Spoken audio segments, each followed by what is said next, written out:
सबैजनालाई नमस्कार। नेपाल अनलाइन स्कुलको युट्युब च्यानलमा यहाँहरूलाई धेरै धेरै स्वागत छ। आज हामी विशेष गरेर भाइ बहिनीहरू यो भिडियोमा कक्षा 9 को स्वास्थ्य तथा शारीरिक शिक्षा भन्ने जुन विषय छ त्यो विषय अन्तर्गत शारीरिक शिक्षाको जुन पाटो छ त्यसमा पनि एथलेटिक्स भन्ने जुन एकाइ छ हो त्यसकै बारेमा यो भिडियोमा हामी छलफल गर्छौँ, यसकै बारेमा बुझ्छौँ। ल हेर्नुहोस् त, अब तपाईँहरूले पनि योभन्दा अघिका भिडियोहरू, योभन्दा अघिका पाठ पक्कै पनि बुझिसक्नु भएको छ, हेरिसक्नु भएको छ। यदि हेर्नुभएको छैन भने तपाईँहरूले नेपाल अनलाइन स्कुलको युट्युब च्यानलमा गएर स्वास्थ्य तथा शारीरिक शिक्षा कक्षा 9 टाइप गरेर त्यहाँ भएको प्लेलिस्टमा गएर योभन्दा अघिका सम्पूर्ण भिडियोहरू तपाईँहरूले सजिलै पढ्न सक्नुहुन्छ, बुझ्न सक्नुहुन्छ, जान्न सक्नुहुन्छ। ल त्यसै गरी आज चाहिँ हामीले एकाइ 9मा रहेको एथलेटिक्स भन्ने जुन पाठ छ, एकाइ छ, त्यसको बारेमा यो भिडियोमा बुझ्छौँ है त। त्यसको बारेमा हामी यहाँ छलफल गर्छौँ, चर्चा गर्छौँ। ल अनि धेरै कुराहरू सिक्छौँ है त। ल भाइ बहिनीहरू, अब यो पाठ पढ्नको लागि तपाईँहरू तयार भएर बस्नु होला है त। ल एथलेटिक्स, ल अब यसको थोरै म तपाईँहरूलाई थोरै परिचय दिन्छु अनि यसपछि चाहिँ हामी हाम्रो पाठमा अगाडि बढ्छौँ है त। ल हाम्रो एकाइमा अगाडि बढ्छौँ। ल एथलेटिक्स के हो त भाइ बहिनीहरू? एथलेटिक्स भनेको तपाईँहरूले 6मा 7मा 8मा पढ्दै आउनुभएको छ, बुझ्दै आउनुभएको छ। ल अब त्यसैलाई म थोरै दोहोऱ्याइदिन्छु, त्यसपछि हामी हाम्रो पाठमा भएको विषयवस्तुमा चाहिँ जान्छौँ है त। ल एथलेटिक्स भन्ने बित्तिकै सामान्यतया भाइ बहिनीहरू, सामान्यतया जुन हामीले हिँड्ने, त्यसै गरी दौडने, उफ्रने हो यस्ता खालका कार्य गर्छौँ। त्यस्तै गरी फ्याँक्ने हो, हिँड्ने, दौडने, उफ्रने, फ्याँक्ने हो यस्ता खालका जुन शारीरिक क्रियाकलापहरू गर्छौँ हो त्यो शारीरिक क्रियाकलापहरूलाई समेटेर एउटा खेलको रूप हामी दिन सक्छौँ हो। त्यसलाई चाहिँ हामी एथलेटिक्स भनेर भन्छौँ है त। ल त्यो कुरा हामीले बुझ्नु पऱ्यो। सामान्यतया हामीले हिँड्ने, दौडने, उफ्रने, फ्याँक्ने हो यस्ता खालका क्रियाकलापहरू गर्छौँ हाम्रो शरीरलाई प्रयोग गरेर, त्यसै भएर यसलाई शारीरिक क्रियाकलाप भन्छौँ हो। त्यसलाई त्यो सबै कुरा समेटेको जुन खेल छ त्यसलाई हामी एथलेटिक्स भनेर भन्ने रहेछौँ। ल अब यसमा अर्को कुरा के बुझ्नुपर्छ भने एथलेटिक्सलाई ट्र्याक एन्ड फिल्ड पनि भनिन्छ। किन त्यो भनिन्छ भने अब दौडने र हिँड्ने काम हामी ट्र्याकमा गर्छौँ। ट्र्याक भनेको किसिमको बाटो हुन्छ हो, त्यसमा गर्छौँ भने जुन उफ्रने र फ्याँक्ने चाहिँ एउटा चौर अथवा फिल्डमा गर्छौँ। त्यही भएर यसलाई ट्र्याक एन्ड फिल्ड पनि भनिन्छ है त। ल अब यसको आफ्नै महत्त्व छ भाइ बहिनीहरू। यसको यो जुन एथलेटिक्सका कार्यहरू हामी गर्छौँ त्यसले हाम्रो शारीरिक मानसिक वृद्धि विकास सँगसँगै अन्य विभिन्न पक्षहरूमा यसले हामीलाई सहयोग पुर्याइरहेको हुन्छ हो। अब त्यसकै बारेमा चाहिँ हामीले यो पाठमा सिक्छौँ है त। ल भाइ बहिनीहरू, अब हामी हाम्रो पाठतिर अगाडि बढौँ है त। ल हेर्नुहोस् त, अब एथलेटिक्सको परिचय छ सुरुमा। ल के हो त एथलेटिक्स? अब त्यसकै बारेमा हाम्रो पाठमा दिएको कुराहरूलाई बुझौँ है त। ल हेर्नुहोस् त, सामान्यतया हिँड्ने, दगुर्ने, उफ्रने, फ्याँक्ने जस्ता शारीरिक क्रियाकलापहरू समेटिएको खेललाई एथलेटिक्स भन्ने रहेछ। ल हेर्नुहोस् त, हामीले हिँड्ने, त्यसै गरी दौडने, उफ्रने, फ्याँक्ने जस्ता जुन क्रियाकलापहरू गर्छौँ हो त्यो समेटिएको खेललाई चाहिँ एथलेटिक्स भनेर भनिने रहेछ। हिँड्ने तथा दौडने क्रियाकलापहरू ट्र्याकमा र उफ्रने र फ्याँक्ने क्रियाकलापहरू मैदानमा खेलिने भएकाले यसलाई ट्र्याक एन्ड फिल्ड पनि भनिन्छ। ल हेर्नुहोस् त, ट्र्याक भनेको कस्तो हो भन्दा एक किसिमको बाटो हो। तपाईँहरूले सजिलो तरिकाले बुझ्नलाई एक किसिमको बाटो हुन्छ हो, त्यो बाटो जसमा हामी दौडने अथवा हिँड्ने गर्छौँ। त्यसै गरी मैदान भनेको त अब तपाईँहरूलाई थाहा छँदैछ, फिल्ड भनेर भन्छौँ हो। चौरमा चाहिँ हामीले फ्याँक्ने तथा उफ्रिने क्रियाकलाप गर्ने रहेछौँ। त्यसैले अब यो एथलेटिक्सलाई चाहिँ ट्र्याक एन्ड फिल्ड पनि भन्ने रहेछौँ है त। ल एथलेटिक्स सबैभन्दा पुरानो तथा बहुआयामी खेल हो। ल हेर्नुहोस् त, एथलेटिक्स सबैभन्दा पुरानो र धेरै आयाम भएका खेल हो। ल एथलेटिक्सलाई नै सबै खेलको आधार खेल पनि मानिन्छ। ल हेर्नुहोस् त, एथलेटिक्स जुन छ हो त्यसैलाई सबै खेलको आधार खेल पनि मानिन्छ, किनभने यसमा दौडने, उफ्रने, फ्याँक्ने, हिँड्ने हो यस्ता खालका कार्यहरू पर्छन्।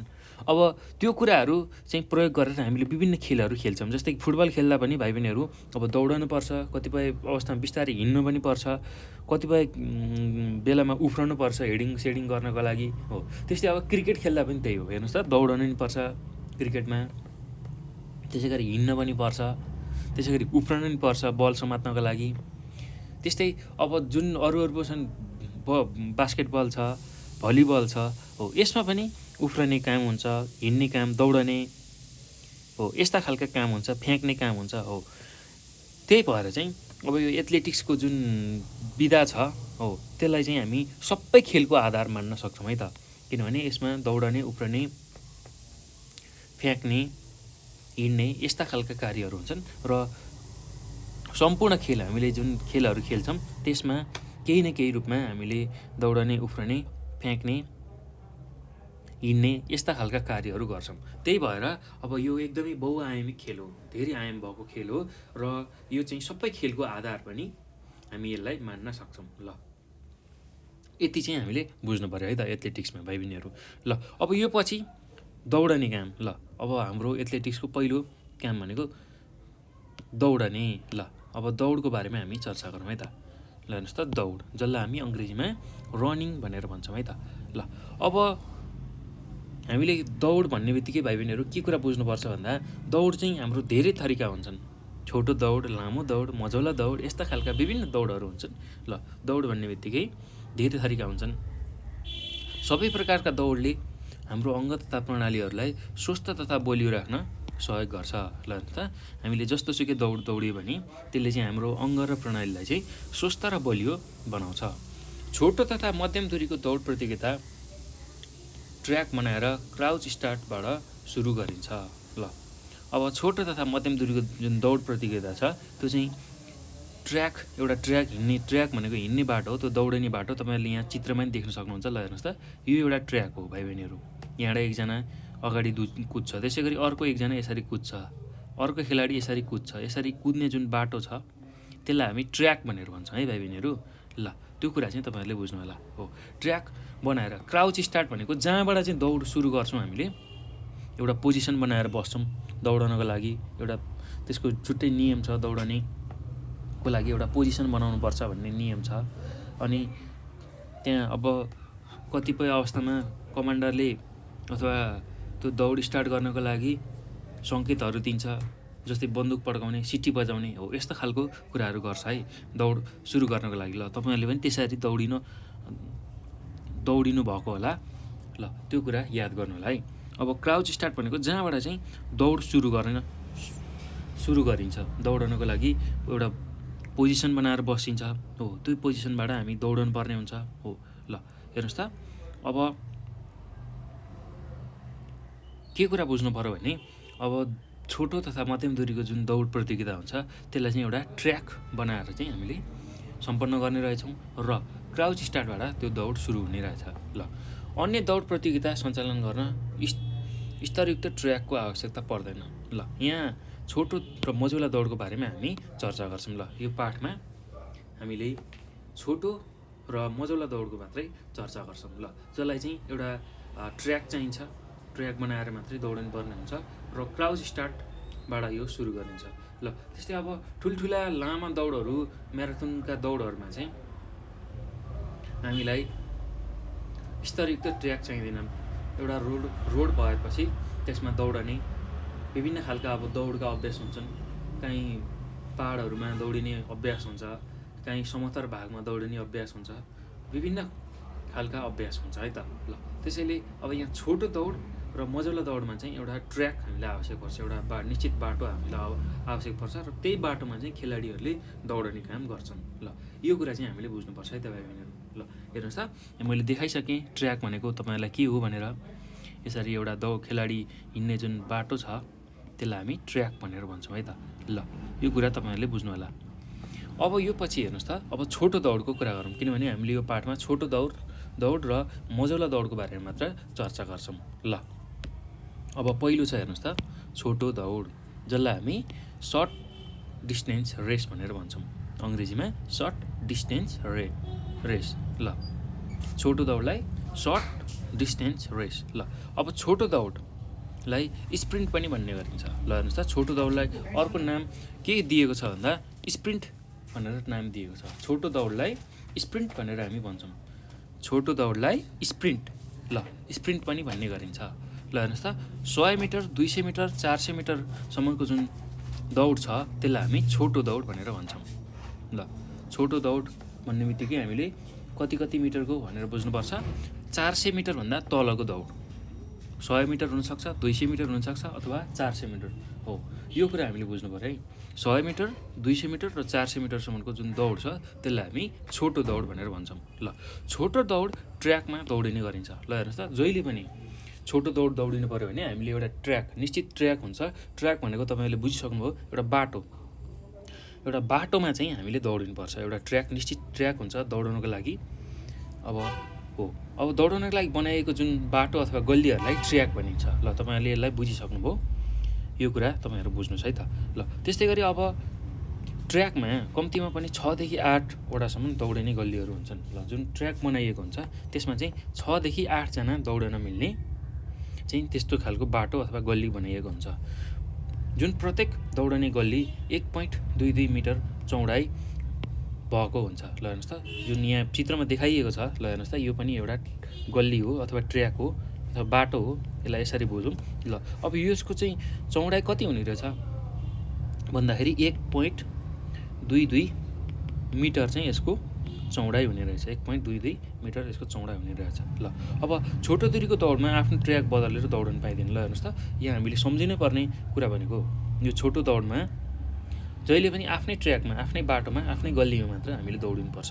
अर्काको गल्लीमा बाडा हामीले दौडन मिल्दैन। र जुन खेलाडीले आफ्नो बाटो चुनेको छ सुरुमा दौडने बेलामा हो, त्यो त्यही बाटो चाहिँ घुम्नुपर्ने हुन्छ, त्यही बाटोबाट ऊ अगाडि बढ्नुपर्ने हुन्छ। ल, यो कुरा हामीले बुझ्नु पऱ्यो है त। ल, यति चाहिँ हामीले छोटो दौडमा बुझ्नुपर्छ। भाइ बहिनीहरू, अब यो पछि हामी छोटो दौडकै बारेमा चर्चा गरौँ है त। अझै छोटो दौडको अभ्यासले बालबालिकाहरूको वेगको विकास गर्न महत्त्वपूर्ण सहयोग गर्छ। ल हेर्नुहोस् त, छोटो दौड दौडिँदाखेरि जुन बालबालिकाहरूले एउटा गति लिन्छन्, वेग भनेको जुन गति छ हो, त्यो विकास गर्न यसले सहयोग गर्छ। वेग भनेको भाइ बहिनीहरू, अब हामीले एउटा निश्चित गतिमा चाहिँ कति चाँडो अगाडि बढ्न सक्छौँ हो, त्यो त्यसकै चाहिँ विकास गर्न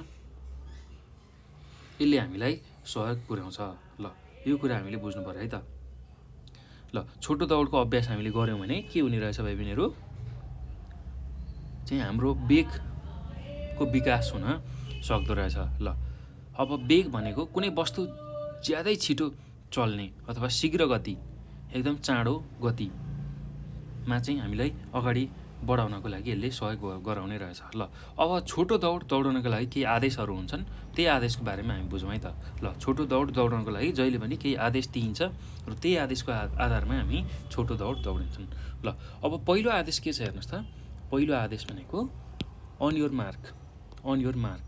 ल हेर्नुहोस् त, यहाँ चित्रमा देखाइएको छ अन योर मार्क। ल, अब अन योर मार्क भन्ने बित्तिकै के कुराहरू हामी बुझ्छौँ भन्दाखेरि, अन योर मार्कको आदेश पाउनासाथ खेलाडीहरू सुरु गर्ने रेखा नजिक आएर दुवै हातको पन्जाले टेकेर चित्रमा देखाए जस्तै बस्नुपर्छ। ल हेर्नुहोस् त, अब के गर्ने रहेछ यो अन योर मार्कमा। अब हामीले जब खेल सुरु गर्न खोज्दैछौँ, अब दौडन सुरु गर्दैछौँ भने अब पहिला यसरी आएर बस्नुपर्छ। यसरी के गर्नु पऱ्यो, दुवै हातको पन्जाले टेकेर चित्रमा बसे जस्तरी एउटा गुणाले टेकेर, एउटा गुणा अलिकता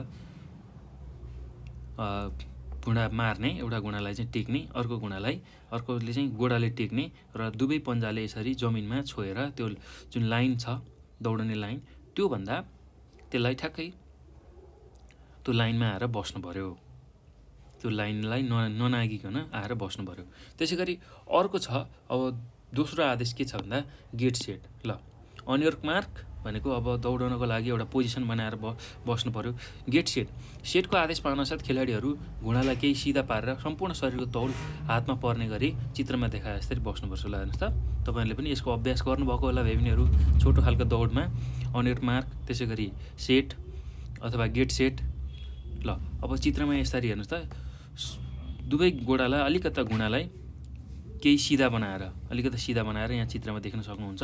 हामी सुरुमा यसरी बसेका हुन्थ्यौँ, त्यसपछि अलिकता यो गोडालाई सिधा बनाएर यसरी यो चित्रमा देखाए जस्तै गरी बस्छौँ र हाम्रो जुन सम्पूर्ण शरीर छ हो, त्यसको शरीरको भारलाई चाहिँ हामीले यो अगाडिको जुन हात टेकिरहेछौँ हो त्यसमा पर्ने गरी राख्छौँ। ल, अनि अब अर्को आदेश छ गो। ल, अब गोको आदेश पाउनासाथ खेलाडीहरूले सम्पूर्ण शक्ति प्रयोग गरेर चित्रमा देखाए जस्तै दौडने। ल हेर्नुहोस् त, अब यसरी बसिरहेको हुन्छौँ ठ्याक्क, अब त्यसबाट उठ्ने र आफूले सकेसम्म बल लगाएर शक्ति लगाएर चाहिँ चित्रमा देखाए जसरी दौडिनुपर्छ।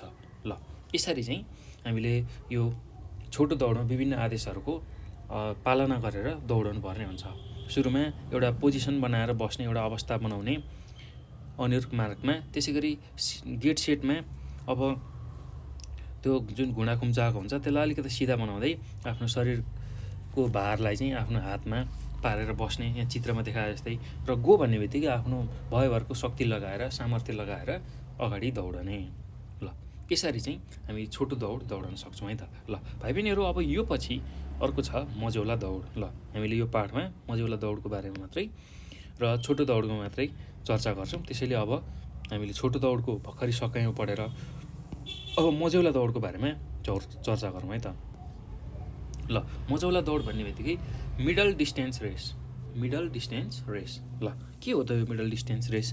कति मिटरसम्मको दौडलाई हामी मझौला दौड भनेर भन्छौँ? अब त्यही कुराहरूलाई बुझौँ है त। ल सामान्यतया जुन 800देखि 1500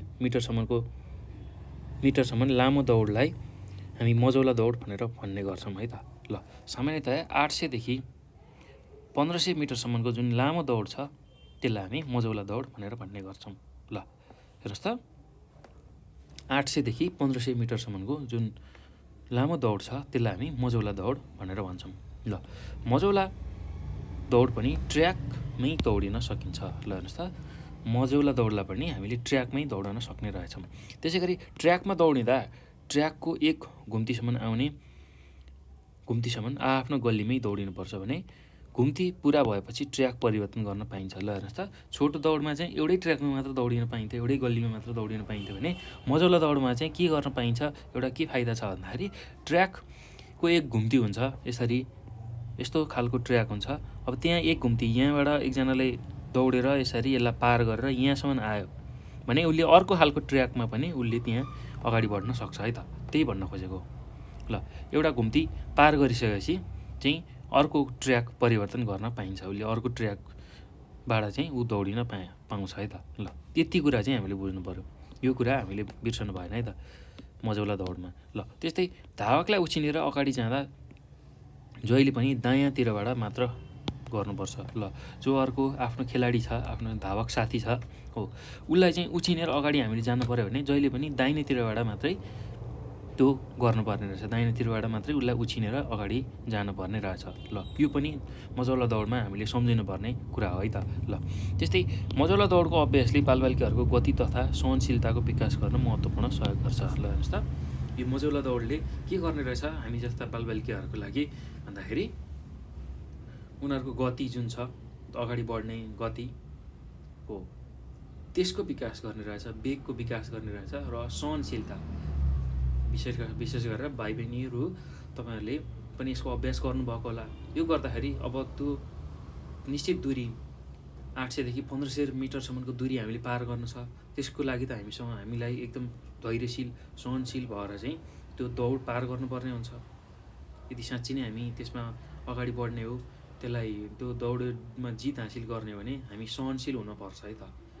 त्यसलाई त्यो दौडलाई जसरी पनि पुरा गर्ने अठोटका साथ हामी सहनशील भएर अगाडि बढ्नुपर्ने हुन्छ हो। यो यस्तो खालको बानीको विकास चाहिँ यो मझौला दौडले गराउने रहेछ। ल यो कुरा हामीले बुझ्नु पऱ्यो है। ल मझौला दौड र छोटो दौडमा के फरक रहेछ भन्दाखेरि छोटो दौडमा चाहिँ ट्र्याक आफ्नो परिवर्तन गर्न पाइँदैन, जुन गल्ली छ अथवा बाटो छ आफूले दौडेको। तर मझौला दौडमा चाहिँ एउटा घुम्ती पार गरिसकेपछि, एउटा घुम्ती अथवा गल्ली दौडिसकेपछि, घुम्ती पुरा भइसकेपछि हामीले ट्र्याक परिवर्तन गर्न पाउने रहेछौँ। ल यति चाहिँ फरक हुने रहेछ। ल यही कुरा हामीले बुझ्नु पऱ्यो है त। अब यहाँ अर्को कुरा हेर्नुहोस् त, यो पनि जानिराखौँ भनेर तपाईँहरूलाई यहाँ सिक्नको लागि केही कुराहरू दिएको छ है त। ल अब के कुराहरू दिएको छ त्यसलाई बुझौँ है त। हेर्नुहोस् त, विक्रम सम्वत 2004 सालमा नेपाल एमेच्योर एथलेटिक्स सङ्घको स्थापना भएको थियो। ल हेर्नुहोस् त, 2004 साल विक्रम सम्वत 2004 सालमा चाहिँ नेपाल एमेच्योर एथलेटिक्स सङ्घको स्थापना भएको थियो। नेपालको अन्तर्राष्ट्रिय प्रतियोगितामा सहभागी सन् 1951मा भएको थियो। ल हेर्नुहोस् त, नेपालबाट चाहिँ अब अन्तर्राष्ट्रिय स्तरमा एथलेटिक्स अर्थात् दौडको चाहिँ जुन सुरुवात चाहिँ सन् 1951 मात्र भएको थियो। ल हेर्नुहोस् त, नेपालले चाहिँ अन्तर्राष्ट्रिय स्तरमै अब जुन दौडिने प्रतियोगिता छ त्यसमा चाहिँ 1951 सहभागी भएको थियो। त्यसै गरी ओलम्पिक्स जुन खेलको विधा छ त्यसमा चाहिँ सन् 1964 टोकियो ओलम्पिक थियो। यसमा भूपेन्द्र केसी र गङ्गाबहादुर थापाले म्याराथनमा भाग लिएका थिए। ल हेर्नुहोस् त, ओलम्पिकमा चाहिँ कहिले भाग लिएको रहेछ नेपालले भन्दाखेरि सन् 1964मा जहाँ जापानमा भएको ओलम्पिक थियो हो। त्यसमा जापानको टोकियो भन्ने ठाउँमा भएको ओलम्पिकमा चाहिँ भूपेन्द्र केसी र गङ्गाबहादुर थापाले चाहिँ म्याराथन अर्थात् दौडिने काम जुन क्रियाकलाप छ त्यसमा भाग लिएका थिए। त्यसपछि सन् 1971मा भएको एसियन एथलेटिक्स खेलमा नेपालका जितबहादुर केसीले म्याराथन प्रतियोगितामा तेस्रो स्थान प्राप्त गरेका थिए, जुन नेपालको खेलकुद विधामा पहिलो अन्तर्राष्ट्रिय पदक थियो। ल हेर्नुहोस् त, सन् 1971मा चाहिँ एसियन एथलेटिक्स खेल भएको थियो। एसियन भनेको जुन एसियन देशहरू छ हो, त्यो एसियामा अन्तर्गतको जुन एथलेटिक्सको विधा भएको थियो हो। त्यसमा चाहिँ नेपालका जितबहादुर केसीले चाहिँ म्याराथन प्रतियोगितामा तेस्रो स्थान प्राप्त गरेका थिए, तेस्रो भएको थिए। र त्यो जुन तेस्रो भएको जुन कुरा छ त्यो चाहिँ नेपालको खेलकुद विधामा पहिलो अन्तर्राष्ट्रिय पदक थियो। ल, पहिलो अन्तर्राष्ट्रिय पदक चाहिँ कसले प्राप्त गरेका थिए खेलकुदको पनि म्याराथनमा भन्दाखेरि जितबहादुर केसीले, नेपालका जितबहादुर केसीले 1971मा भएको जुन एसियन एथलेटिक्स थियो त्यसमा चाहिँ दौडिएर तेस्रो स्थान प्राप्त गरेका थिए। र यो पदक चाहिँ खेलकुद विधाको लागि पहिलो अन्तर्राष्ट्रिय पदक थियो। ल, त्यो कुरा हामीले बुझ्नु पऱ्यो है त। ल, तपाईँहरूको यो जानकारीको लागि यो पाठमा राखिएको कुरा है त। ल, यो पनि जानिराखौँ भनेर पछि तपाईँहरूले अब लोकसेवाको तयारी गर्दाखेरि यस्ता कुराहरू आवश्यक पर्छ। त्यसकै लागि यहाँ तपाईँहरूलाई थोरै कुराहरू राखिदिएको है त। ल, तपाईँहरूले पछि भविष्यमा जागिर खान पऱ्यो, केही गर्नु पऱ्यो भने लोकसेवा लड्नुपर्ने हुन्छ। लोकसेवाबाट सरकारी जागिरे हुने भनेको जहिले पनि लोकसेवाकै परीक्षा दिएर चाहिँ हामीले त्यो जागिर खान सक्छौँ, सरकारी जागिर हो। त्यसको लागि अब यस्ता खालका कुराहरू अहिलेदेखि नै तपाईँहरूले जानिराख्नु उपयुक्त हुन्छ है त। त्यही भएर यो पाठमा यस्ता खालका कुराहरू पनि राखेको हो। ल, हाम्रो विगतमा कसले कस्तो खालको रेकर्ड बनाएका रहेछन्, खेलकुदमा खेल विधामा कसरी अगाडि बढेका रहेछन् हो, त्यसको पनि जानकारी होस् भन्ने हिसाबले यो कुराहरू यसमा राखेको है त। ल, अब त्यसपछि हामीले दौडको बारेमा यति नै कुरा गर्छौँ। र अब हामीले उफ्राइको बारेमा, एथलेटिक्सको अर्को विधामा रहेको उफ्राइ, जसलाई हामी अङ्ग्रेजीमा जम्पिङ भन्छौँ हो, त्यसकै बारेमा हामी अब छलफल गरौँ है त। ल हेर्नुहोस् त, एथलेटिक्स अन्तर्गत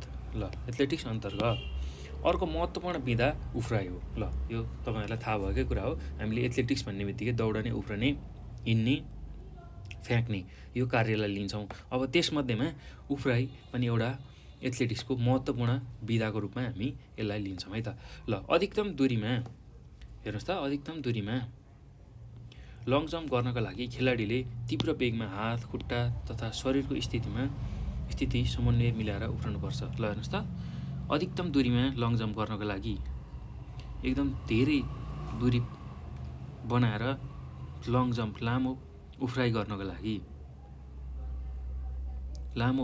लागि खेलाडीले के गर्नु पर्यो, तीव्र वेगमा एकदम छिटो गतिमा चाहिँ आफ्नो हात, खुट्टा र शरीरको स्थितिलाई चाहिँ समन्वय गरेर मिलाएर उफ्रनुपर्छ। यसको नियमित अभ्यासले बालबालिकाहरूको हड्डी, मांसपेशी र जोर्नीहरू बलियो बनाउन सहयोग गर्छ। ल हेर्नुहोस् त, यो जुन उफ्राइको कसरतहरू हामी गर्छौँ, उफ्राइको नियमित अभ्यास गर्छौँ भने हामीहरूको चाहिँ हड्डी, मांसपेशी र जोर्नीहरू बलियो बनाउन यसले सहयोग गर्छ।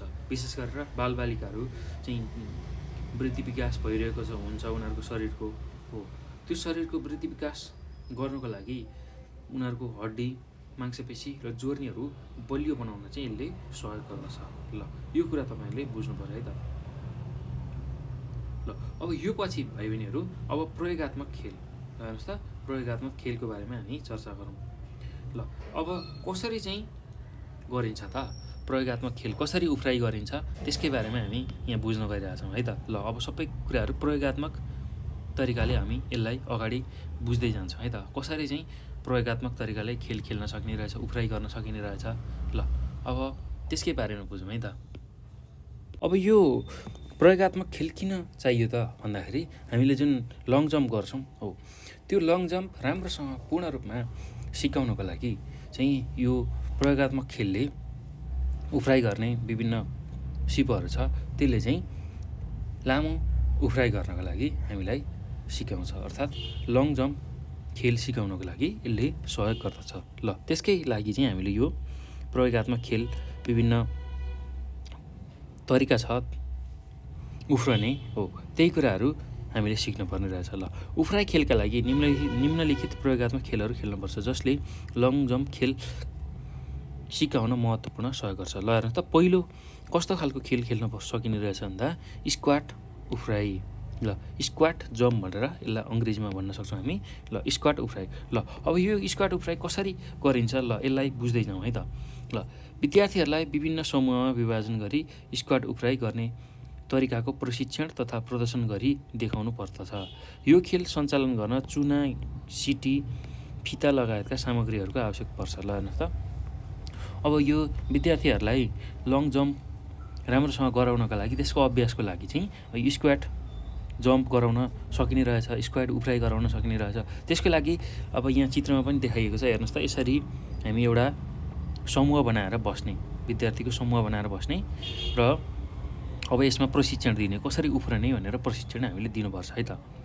ल अब यो खेल खेल्नको लागि हामीलाई चाहिँ एउटा सिटी चाहिन्छ, सिटी फुक्ने, त्यसपछि मात्र दौडिन सुरु गर्ने। त्यसै गरी चुना चाहिन्छ एउटा धर्को तान्न, र फिता कति चाहिँ उसले नाएको छ।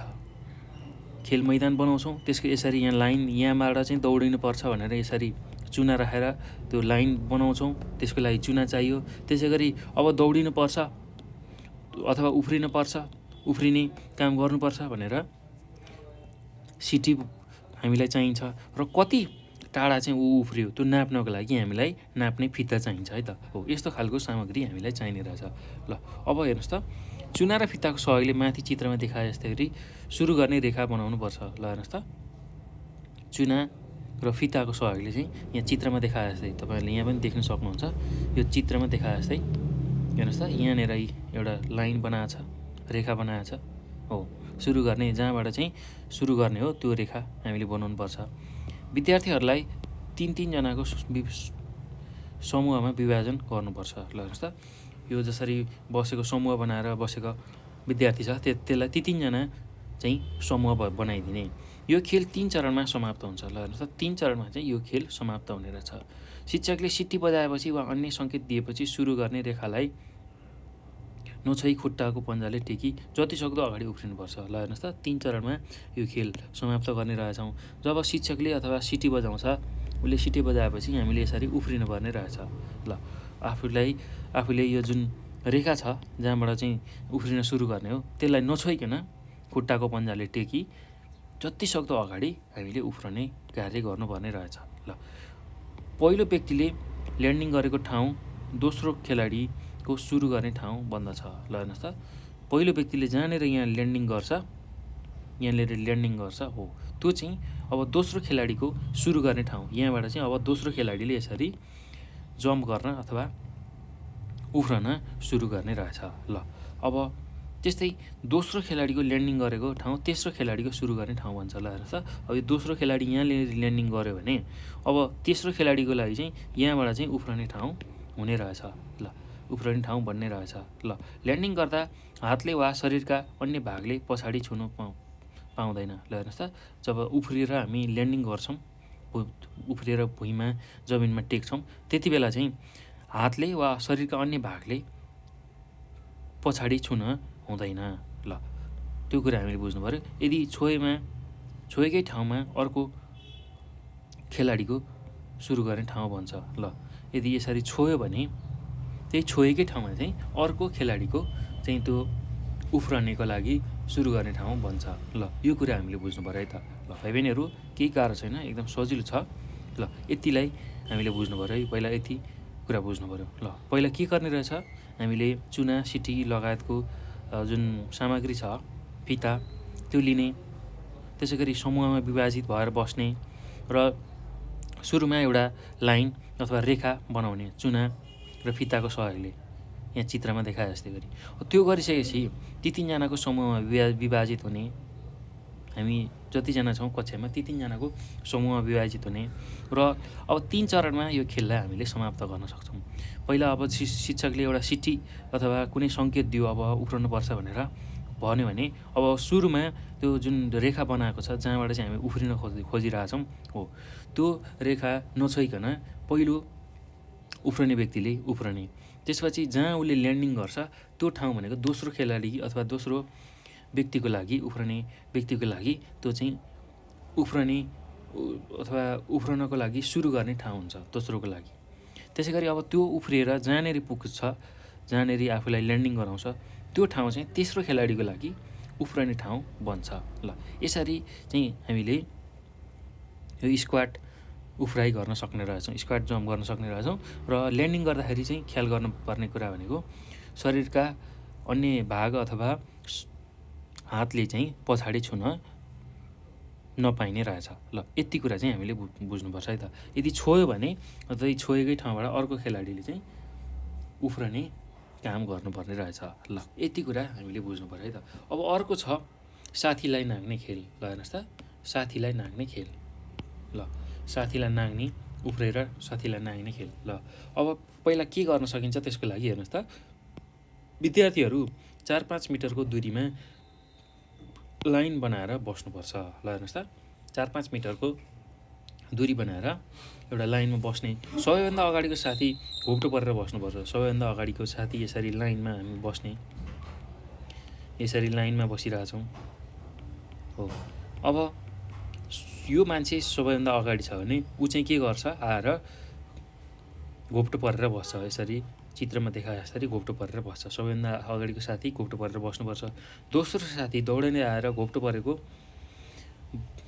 जुन साथी छ त्यसरी घोप्टो परेर बसेको साथीलाई नागेर 4-5 मिटर पर पुगेपछि ऊ पनि घोप्टो परेर बस्नुपर्छ। ल हेर्नुहोस् त, यो 4-5 मिटरको चाहिँ दूरी बनाएर हामीले बस्नुपर्ने छ। 4देखि 5 मिटरको दूरी बनाएर बस्ने। र अब पहिलो जो व्यक्ति छ लाइनमा त्यो गएर यसरी घोप्टो परेर ऊ बस्ने रहेछ। अब दोस्रो साथीले चाहिँ उसलाई दौडेर आएर चाहिँ उसलाई नाग्छ। उसलाई नागेर यसरी यहाँ चित्रमा देखाए जस्तै गरी यसरी नाग्छ र ऊ पनि 4-5 मिटर पर गएर घोप्टो परेर बस्छ। यसरी घोप्टो परेर बस्छ। ल यस प्रकारले चित्रमा देखाए जस्तै गरी सबैजना साथीहरूले सबै साथीलाई नाग्ने प्रयास गर्नुपर्छ। ल अब एकजनाको नाग्ने काम सकेपछि अर्कोले पनि त्यसै गरी 4-5 मिटर पर गएर घोप्टो परेर बस्ने र नाग्दै जाने। सबैजनाको पालो आउनु पऱ्यो है त। सबैजनाले नाग्ने अभ्यास गर्नु पऱ्यो। अब यस प्रकारको अभ्यासले विद्यार्थीहरूमा उफ्रने क्षमताको विकास गर्न सहयोग पुर्याउँछ। ल यस्तो खालको जुन अभ्यास छ त्यसले चाहिँ विद्यार्थीहरूमा उफ्रन सक्ने जुन एउटा क्षमता छ हो त्यसको वृद्धि गर्दछ। ल त्यो कुरा हामीले बुझ्नु पऱ्यो है त। ल एकदम सजिलो छ भाइ बहिनीहरू।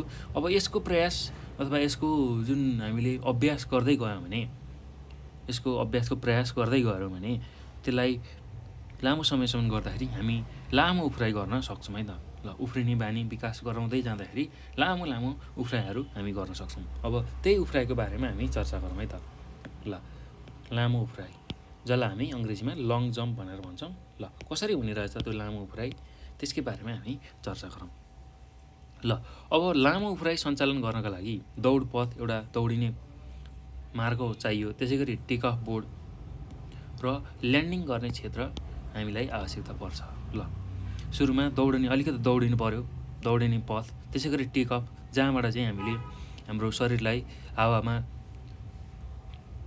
उडाउने, अर्थात् जमिन छोडेर हामी चाहिँ हावामा केही समय रहेर बस्ने जुन बिन्दु छ त्यसलाई हामी टेक अफ बोर्ड भन्छौँ। र ल्यान्डिङ क्षेत्र जहाँनिर चाहिँ हामीले हावाबाट उफ्रिसकेपछि जहाँनिर गएर टेक्छौँ, हाम्रो शरीरलाई टेकाउँछौँ, गोडालाई टेकाउँछौँ, त्यो क्षेत्रलाई ल्यान्डिङ क्षेत्र भनेर भन्छौँ है त। हो यस्तो खालको दौड पथ टेकअप बोर्ड र ल्यान्डिङ क्षेत्र चाहिँ हामीलाई आवश्यक पर्ने रहेछ लामो उफ्राइको लागि। ल लङ जम्प गर्दा 4वटा चरणहरूलाई विशेष ध्यान दिनुपर्छ। ल हेर्नुहोस् त, लङ जम्प गर्दाखेरि 4वटा चरण हुन्छ हो, त्यो चरणलाई चाहिँ हामीले विशेष ध्यान दिनुपर्छ। ल अब पहिलो छ एप्रोच दौड पनि भन्छौँ यसलाई हामी, एप्रोच है त।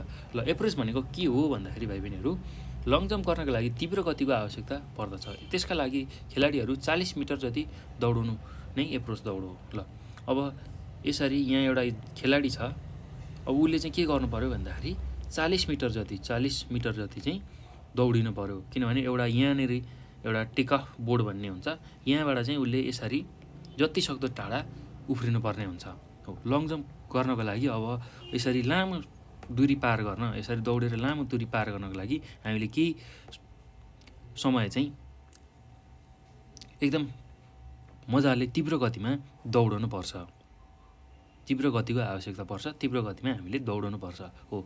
यस्तो खालको दौडलाई हामी एप्रोच भनेर भन्छौँ है त, एप्रोच दौड अथवा एप्रोच भनेर भन्छौँ। ल 40 मिटर जति चाहिँ त्यो खेलाडीले दौडनु पर्ने रहेछ। अनि टेकअप बोर्डबाट उसले चाहिँ आफ्नो शरीरलाई हावामा यसरी अगाडि दौडाउने, हुत्याउने अथवा फ्याँक्ने गर्नुपर्ने रहेछ। ल त्यो कुरा हामीले बुझ्नु पऱ्यो है त। ल अब अर्को छ दोस्रो चरण के छ, टेकअफ। ल हेर्नुहोस् त, टेकअफ। ल टेकअफ भनेको के हो त्यसको बारेमा थोरै बुझौँ है त। तीव्र वेगमा दौडिएपछि टेकअफ बोर्डमा एक खुट्टाले जोडले टेकेर उफ्रिने अवस्था नै टेकअफ हो। ल हेर्नुहोस् त, यसरी यो खेलाडी दौडिँदै आयो, अब यहाँनिर टेकेर चाहिँ एउटा खुट्टाले टेकेर चाहिँ ऊ अगाडि दौडिनु पर्ने हुन्छ हो, त्यसलाई हामी टेकअफ भनेर भन्छौँ है त। सही तरिकाले टेकअफ नभएमा जम्प बिग्रन सक्छ। ल हामीले जुन टेक्निक छ अन्तिममा एउटा गोडाको टेकाइबाट नै हामी हावामा उड्नुपर्ने हुन्छ हो। त्यो हुँदाखेरि अब सही तरिकाले हामीले टेकअफ गर्न सकेनौँ भने हाम्रो जम्प नै बिग्रिन्छ, लङ जम्प नै बिग्रिन्छ। ल अब त्यसपछि अर्को चरण के छ भन्दा फ्लाइट। ल फ्लाइट भनेको कस्तो हो भन्दा भाइ बहिनीहरू, टेकअफ गरेदेखि ल्यान्डिङ नहुँदासम्मको अवस्थालाई फ्लाइट भनिन्छ। ल यो लङ जम्पमा धेरै महत्त्वपूर्ण तथा उपयोगी सिप हो। ल एकजना यो मान्छे छ, अब उसले केही समय दौडियो, 40 मिटर जति दौडियो, यहाँ टेकअफ बोर्ड छ हो, यो टेकअफ बोर्डमा एउटा खुट्टाले टेकेर यसरी चाहिँ जमिन छोड्यो, उसले जमिन छोड्यो र यहाँ ल्यान्डिङ भएको छैन, यहाँ यो ल्यान्डिङ क्षेत्र छ हो, त्यहाँ चाहिँ ऊ ल्यान्डिङ भएको छैन। यहाँबाट हावामा जुन शरीर छ उसको आफ्नो शरीर, यहाँबाट यो टेकअफ बोर्डबाट शरीर छोडेर यहाँ ल्यान्डिङ नहुँदासम्मको जुन अवस्था छ त्यसलाई हामी फ्लाइट भनेर भन्छौँ है त भाइ बहिनीहरू, फ्लाइट। ल टेकअफ गरेदेखि ल्यान्डिङ नहुँदासम्मको जुन अवस्था छ त्यसलाई चाहिँ हामीले फ्लाइट भनेर भनिरहेछौँ। ल यो कुरा हामीले बुझ्नु पऱ्यो है। अब त्यस्तै घ नम्बरमा हेर्नुहोस् त, घमा अर्को के सिप छ भन्दाखेरि ल्यान्डिङ। ल अब खेलाडी अवतरण क्षेत्रमा दुवै खुट्टाले एकैसाथ टेकी शरीरलाई अगाडि हुत्याएर अवतरण हुने अवस्थालाई सिपलाई हामी ल्यान्डिङ भन्छौँ। ल हेर्नुहोस् त, अब खेलाडी हावामा थियो, ऊ दौडेर आएर टेकअप बोर्डबाट अगाडि हुत्यायो आफूलाई, ऊ हावामै थियो र अब ऊ चाहिँ जमिनमा टेक्ने सिप छ त्यसलाई हामी ल्यान्डिङ भनेर भन्छौँ। खेलाडी अवतरण क्षेत्रमा यो चाहिँ ल्यान्डिङ एरिया हुन्छ, ल्यान्डिङ एरिया हो। यो एरियामा चाहिँ अब दुवै खुट्टाले टेक्नु पर्यो, एकैसाथ टेकेर आफ्नो शरीरलाई अगाडि हुत्याउने। ल अब त्यस्तो खालको जुन सिप छ त्यसलाई हामी ल्यान्डिङ भनेर भन्छौँ है त। ल ल्यान्डिङ गर्दा हात तथा खुट्टाहरू अगाडितिर धकेल्नुपर्छ। ल हेर्नुहोस् त, यो सम्झिनुपर्ने, ल्यान्डिङ गर्दा हामीले सम्झिनुपर्ने सबैभन्दा महत्त्वपूर्ण सिप के रहेछ, ल्यान्डिङ गर्दाखेरि चाहिँ आफ्नो हात तथा खुट्टाहरूलाई अगाडितिर धकेल्नुपर्छ, हात तथा खुट्टाहरूलाई अगाडितिर हामीले धकेल्नुपर्छ। ल यो चाहिँ सम्झनुपर्ने कुरा हो है त। ल अब लामो उफ्राइका तरिकाहरू, ल हेर्नुहोस् त, कसरी चाहिँ हामी लामो उफ्राइ गर्न सक्ने रहेछौँ त्यसकै तरिकाहरूको बारेमा हामी चर्चा गरौँ। ल लामो उफ्राइका तरिकाहरू, टेक्निक्स अफ लङ जम्प। ल अब पहिलो छ हेर्नुहोस् त, पहिलो छ घुँडा खुम्चने विधि। ल नी टक स्टाइल भनेर यसलाई अङ्ग्रेजीमा भन्छौँ। ल कस्तो हो त यो घुँडा खुम्चने विधि, त्यसकै बारेमा बुझौँ है त। ल हेर्नुहोस् त, यो विधि नयाँ सिकारु खेलाडीको लागि प्रशिक्षण गर्न सरल मानिन्छ। ल हेर्नुहोस् त, जो खेलाडी चाहिँ भर्खरै यो लङ जम्प गर्न खोज्दैछ, सिकारु छ हो, त्यस्ता खालका खेलाडीको लागि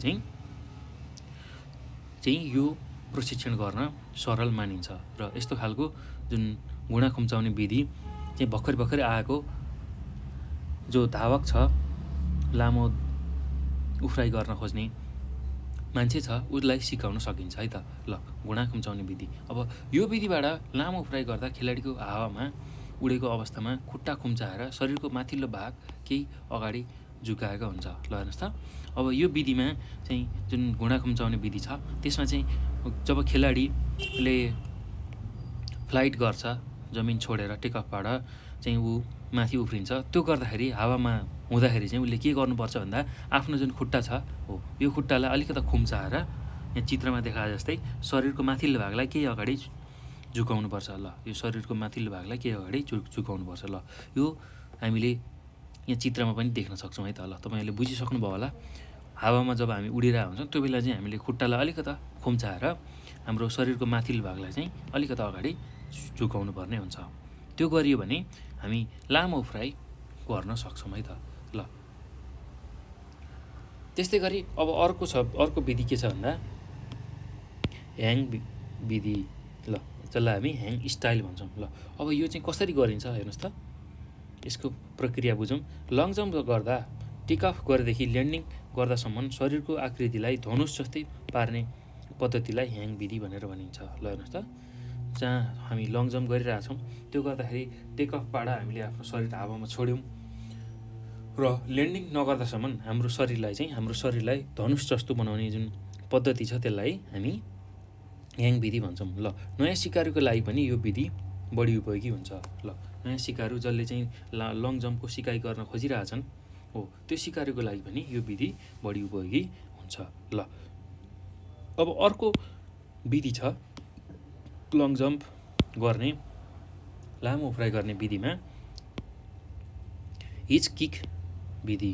ल, हिच किक स्टाइल भनेर यसलाई अङ्ग्रेजीमा भन्छौँ। ल, कसरी गरिन्छ त हिच किक स्टाइल अथवा हिच किक विधि भन्दाखेरि खेलाडीले दौड पथमा दौडेर टेकअफ बोर्डबाट हावामा उफ्रेपछि हावामा नै हात खुट्टा चाली दौडे जस्तो गरी उफ्रने तरिकालाई हिचकिच विधि भनेर भन्छौँ। ल हेर्नुहोस् त, खेलाडीले जब टेकअफ बोर्डलाई छोडेर हावामा उफ्रिन्छ हो, त्यो हावामा नै उसले हात र आफ्नो खुट्टालाई चालेर दौडे जस्तो गरी उफ्रने जुन तरिका छ त्यसलाई हामी हिचकिच विधि भन्ने रहेछौँ। ल, हावामा खेलाडी रहँदाखेरि उसले हात र खुट्टालाई चालेर दौडे जसरी उफ्रने जुन तरिका छ त्यसलाई हामी हिचकिच विधि भन्ने रहेछौँ। ल, अवतरणको समयमा खुट्टा र शरीरको अगाडिको जुन भाग छ त्यो अगाडि झुकेको हुन्छ। ल, अवतरण गर्दाखेरि हाम्रो खुट्टा र शरीरको अगाडिको भाग नै अगाडि झुकेको हुन्छ भने पिठ्यौँ र दुई हात पछाडि हुन्छन्। पिठ्यौँ र दुई हात चाहिँ पछाडि हुन्छन्। ल, यो कुरा हामीले बुझ्नु पर्यो है त। ल, यसरी चाहिँ हिचकिक विधि हामीले गर्न सक्ने रहेछौँ। ल, अब यति कुरा चाहिँ हामीले लामो खालको उफ्राइ गर्दाखेरि अपनाउने तरिकाहरू हुन्। लामो उफ्राइ गर्दाखेरि हामीले कुन कुन विधि गर्न सक्ने रहेछौँ भन्दा एउटा हिचकिक विधि, अर्को ह्याङ विधि र अर्को घुँडा खुम्चाउने विधि। ल, यो तीनटा तरिकाबाट चाहिँ हामी एकदम लामो उफ्राइ गर्न सक्ने रहेछौँ। घुँडा खुम्चाउने विधि, ह्याङ विधि र हिचकिक विधि। ल, यही तीनटा चाहिँ विधिलाई तरिकाहरूलाई तपाईँहरूले सिक्नु होला है। यसकै अभ्यास चाहिँ तपाईँहरूले गर्नु होला लामो उफ्राइ यदि गर्न चाहनुहुन्छ भने। ल, भाइ बहिनीहरू, जुन हामीले अहिले यहाँ पढिरहेछौँ दौडको, त्यस्तै गरी यो उफ्राइको हो, यसको सबैको अभ्यास चाहिँ तपाईँहरूले आफ्नो घरमा गर्नु होला है। घरमा अथवा विद्यालयको चौरमा, घरमै पनि आफ्नो खाली भएको ठाउँ अथवा चौरमा जहाँनिर चाहिँ एकदम राम्रो खालको चौर छ, घाँसे मैदान छ अथवा बालुवाहरू भएको चौर छ हो, त्यस्तो ठाउँमा चाहिँ तपाईँहरूले यसरी लामो उफ्राइका यो विधिहरूलाई प्रयोग गरेर उफ्रन सक्नुहुन्छ। ल, त्यो कुरा हामीले बुझ्नुपर्छ है त। ल, त्यसको अभ्यास चाहिँ जरुर गर्नु होला। ल, अब यो पछि लङ जम्पको जुन खेल मैदान छ त्यसलाई कसरी बनाउने त, कसरी बनाउन सकिन्छ त्यसकै बारेमा हामी बुझौँ है त। लङ जम्पको जुन खेल मैदान छ त्यसलाई हामी कसरी निर्माण गर्न सक्ने रहेछौँ आफैले आफ्नो विद्यालयमा अथवा आफ्नो घर नजिकको चौरहरूमा कसरी चाहिँ लङ जम्प खेल मैदान बनाउन सक्ने रहेछौँ, त्यसकै बारेमा बुझौँ है। ल यसलाई अङ्ग्रेजीमा के भन्छ भन्दा construction of sand pit of long jump. ल स्यान्ड पिट बालुवा भएको एउटा जमिनमा चाहिँ कसरी त्यो लङ जम्पको मैदान बनाउने, त्यसकै बारेमा बुझौँ है त। ल एकदम सजिलो छ भाइ बहिनीहरू। ल हेर्दै जाउँ त। लङ जम्प खेल विद्यालयको सानो खेल मैदानमा पनि सञ्चालन गर्न सकिन्छ। ल हेर्नुहोस् त, तपाईँहरूको विद्यालयमा पनि यो लङ जम्प हामीले यो लङ जम्पको खेल मैदान बनाउन सक्ने रहेछौँ। ल कुनै पनि आधुनिक खेल सामग्री बिना यो खेल खेल्न सकिन्छ। ल हेर्नुहोस् त, अहिलेको जुन आधुनिक सामग्रीहरू छ त्यो बिना नै हामीले यो खेललाई खेल्न सक्ने रहेछौँ। यो राष्ट्रिय तथा अन्तर्राष्ट्रिय प्रतियोगिता सञ्चालन गर्न 40-50 मिटर लामो एप्रोच दौड गर्ने ठाउँ र ल्यान्डिङ गर्नका लागि 9 मिटर लम्बाइ र 2.75 मिटर चौडाइ भएको खेल मैदानको आवश्यकता पर्छ। ल हेर्नुहोस् त, राष्ट्रिय तथा अन्तर्राष्ट्रिय प्रतियोगिता गर्नकै लागि सञ्चालन गर्नको लागि 40देखि 45 मिटर लामो एप्रोच दौड गर्ने ठाउँ, जुन हामीले सुरुमा एप्रोच दौड गर्छौँ उफ्रिनको लागि टेक अफ बोर्डभन्दा अगाडि 40देखि 50 मिटरको एउटा दौडने ठाउँ बनाउनु पर्नेछ। यसरी 40देखि 50 मिटरको यहाँ एकजना खेलाडी छ भने उसले 40देखि 50 मिटर दौडिने, यहाँ टेक अफ बोर्ड हुन्छ, टेक अफ बोर्ड हो, टेक अफ गर्ने ठाउँ हुन्छ हो, त्यो एप्रोच दौड गर्ने ठाउँ र ल्यान्डिङ गर्ने ठाउँ जहाँनिर चाहिँ ऊ यसरी यहाँ हावामा उफ्रिएर यहाँ ल्यान्डिङ गर्ने ठाउँ हुन्छ। यो बालुवाले भरेको हुन्छ, यहाँ बालुवा राखेको हुन्छ, माटो अथवा खरानी राख्न सकिन्छ हो। ल अब त्यो चाहिँ कति मिटरको लम्बाइ हुनुपर्ने रहेछ? 9 मिटरको लम्बाइ, 9 मिटरको लम्बाइ र 2.75 मिटर चाहिँ चौडाइ। ल यस्तो खालको चाहिँ हामीलाई मैदान चाहिने रहेछ। ल अब ल्यान्डिङ गर्ने ठाउँमा खास गरिकन मसिनो बालुवा, ल यहाँ जहाँनिर ल्यान्डिङ गर्ने हो यो ल्यान्डिङ एरियामा चाहिँ के राख्नुपर्ने रहेछ भाइ बहिनीहरू? यहाँनिर चाहिँ मसिनो खालको बालुवा, माटो, खरानी आदि 1.5-2 फिट जति राख्नुपर्छ। ल 1.5-2 फिट अलिकति बाक्लै हुने गरी मसिनो बालुवा, त्यसै गरी माटो, खरानी आदि राख्न सकिन्छ। ल यो ल्यान्डिङ एरियामा। ल यति कुरा चाहिँ हामीले बुझ्नु पऱ्यो है त भाइ बहिनीहरू। ल लङ जम्प खेल मैदान हामीले विद्यालयमै सजिलो तरिकाले बनाउन सक्ने रहेछौँ, राष्ट्रिय तथा अन्तर्राष्ट्रिय स्तरकै बनाउन सक्ने रहेछौँ, जसको लागि चाहिँ 40-50 मिटर जति चाहिँ हामीलाई के चाहिने रहेछ? एप्रोच दौडिनको लागि त्यो क्षेत्र। त्यसको साथसाथै अब एउटा टेक अफ बोर्ड हुन्छ, त्यो जहाँबाट चाहिँ खेलाडीले आफ्नो शरीरलाई अगाडि हुत्याउँछ हावामा हो, र उता जुन ल्यान्डिङ अथवा अवतरण गर्ने क्षेत्र हुन्छ त्यो चाहिँ त्यसमा चाहिँ 9 मिटर लम्बाइदेखि 2.75 मिटर चौडाइ भएको चाहिँ एउटा क्षेत्र बनाउने रहेछ, र त्यहाँ चाहिँ विशेष गरेर मसिनो बालुवा, माटो, खरानी 1.5-2 फिट बाक्लो हुने गरी त्यसमा भर्नुपर्ने रहेछ। ल यति कुरा चाहिँ हामीले लङ जम्प खेल मैदान निर्माण गर्दाखेरि बुझ्नु पऱ्यो है त।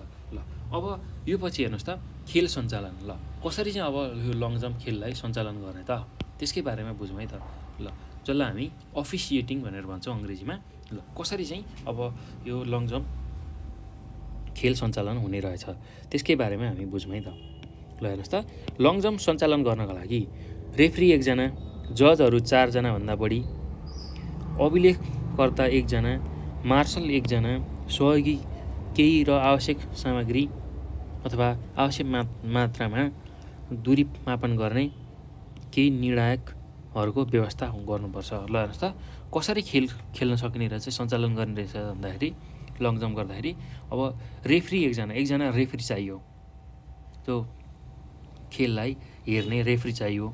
त्यसै गरी जजहरू 4 जनाभन्दा बढी जज चाहिन्छ। त्यसै गरी अभिलेखकर्ता, त्यो कति मिटर चाहिँ त्यसले दूरी पार गर्यो त्यो लेख्ने 1 जना मान्छे चाहिन्छ। त्यसै गरी मार्शल 1 जना। त्यस्तै अब मार्शल 1 जना, जो मार्शल भन्ने बित्तिकै अब फौजी अथवा फौजी कमान्डर भनेर बुझ्छौँ, त्यसलाई कमान्ड गर्ने व्यक्ति 1 जना र केही सहयोगी मान्छे, र आवश्यक मात्रामा त्यो दूरी नाप गर्ने, कति पर चाहिँ त्यो मान्छे दौडियो त, उफ्रिएर कति पर चाहिँ पुग्यो त हो, त्यो दूरी कति दूरी पार गर्यो त्यो खेलाडीले, त्यो धावकले, त्यो दूरी नाप्ने मान्छेको को व्यवस्था हुनुपर्छ। त्यस्तै लङ जम्प सञ्चालन गर्नको लागि अन्य अतिरिक्त अफिसियलहरूमा उद्घोषक एकजना, नापी अधिकारी एकजना। ल अब लङ जम्प सञ्चालन गर्नको लागि अन्य अतिरिक्त अफिसियलहरू पनि चाहिन्छ। त्यसमा उद्घोषक एकजना, लङ जम्पको उद्घोष गर्ने, अब लङ जम्प सुरु हुन लाग्छ भनेर भन्ने मान्छे एकजना चाहियो। त्यसै गरी नापी अधिकारी एकजना, त्यो नाप्ने जुन कुराहरू छ त्यो कोट बनाउँदाखेरि नै नाप्ने, त्यो कोट अथवा दौडने मैदान बनाउँदाखेरि नाप्ने एकजना, पुरुष तथा महिला डाक्टर एकजना। ल एकजना डाक्टर यदि बिरामी अथवा कोही बिरामी भइहाल्यो अर्थात् लङ जम्प गर्दाखेरि कसैलाई चोटपटक लागिहाल्यो, कसैको हात गोडामा चोट लागिहाल्यो, ऊ लड्यो भने त्यति बेला डाक्टर हामीलाई चाहिन्छ। हो त्यस्तै पुरुष र महिला एकजना डाक्टर। त्यसै गरी सञ्चार माध्यम तथा पत्रकारहरूको पनि आवश्यकता पर्छ। ल सञ्चार माध्यम तथा पत्रकारहरूको पनि आवश्यक पर्छ खेल सञ्चालन गर्नको लागि। ल यसरी लामो उफ्राइ खेलको लागि यस्ता खालका मान्छेहरूको आवश्यक पर्ने रहेछ खेल सञ्चालन गर्न। ल त्यसमा के पर्ने रहेछ भाइ बहिनीहरू, हामीले के बुझ्यौँ? एकजना रेफ्री, 4 जनाभन्दा बढी जज, एकजना त्यो रेकर्ड राख्ने अभिलेखकर्ता, कति कसको पालो आयो, कसले कति दौड्यो त्यो लेख्ने एकजना अभिलेखकर्ता। त्यसै गरी अर्को एकजना मार्शल कमान्डर अथवा त्यसलाई आदेश दिने मान्छे। त्यसै गरी केही सहयोगी र आवश्यक मात्रामा त्यो कति लामो चाहिँ उफ्रियो त त्यो दूरी मापन गर्ने मान्छे। त्यसका साथसाथै अब अफिसियलहरू पनि आउँछन्, जसमा उद्घोषण गर्ने एकजना, त्यो नापी अधिकारी जो खेल मैदान बनाउनको लागि जो आउँछ, नाप्ने अधिकारी एकजना, पुरुष तथा महिला डाक्टर एकजना, कोही खेलाडीलाई चोटपटक लाग्यो भने उनीहरूको उपचारको लागि एकजना डाक्टर। त्यसै गरी सञ्चार माध्यम र पत्रकारहरू पनि आवश्यक पर्छ, फोटोसोटो खिच्ने, त्यसै गरी त्यहाँ भएको जुन घटनाहरू छ त्यसलाई रिपोर्ट गर्ने पत्रकार र सञ्चार माध्यमका मान्छे चाहिन्छ है त। ल यसरी चाहिँ खेल सञ्चालन गर्न सकिने रहेछ। ल अब लङ जम्प प्रतियोगितामा अफिसियलहरूको काम, ल हेर्नुहोस् त, जो अफिसियलहरू आउँछन् हो त्यो अफिसियलहरूको चाहिँ के हुन्छ त काम, त्यसकै बारेमा हामी चर्चा गरौँ है त। भाइ बहिनीहरू, अब यहाँ अफिसियल भनेको तपाईँहरूलाई के जस्तो लाग्न सक्छ? यो अफिसियल भन्ने बित्तिकै पदाधिकारी भनेर बुझ्छौँ है त।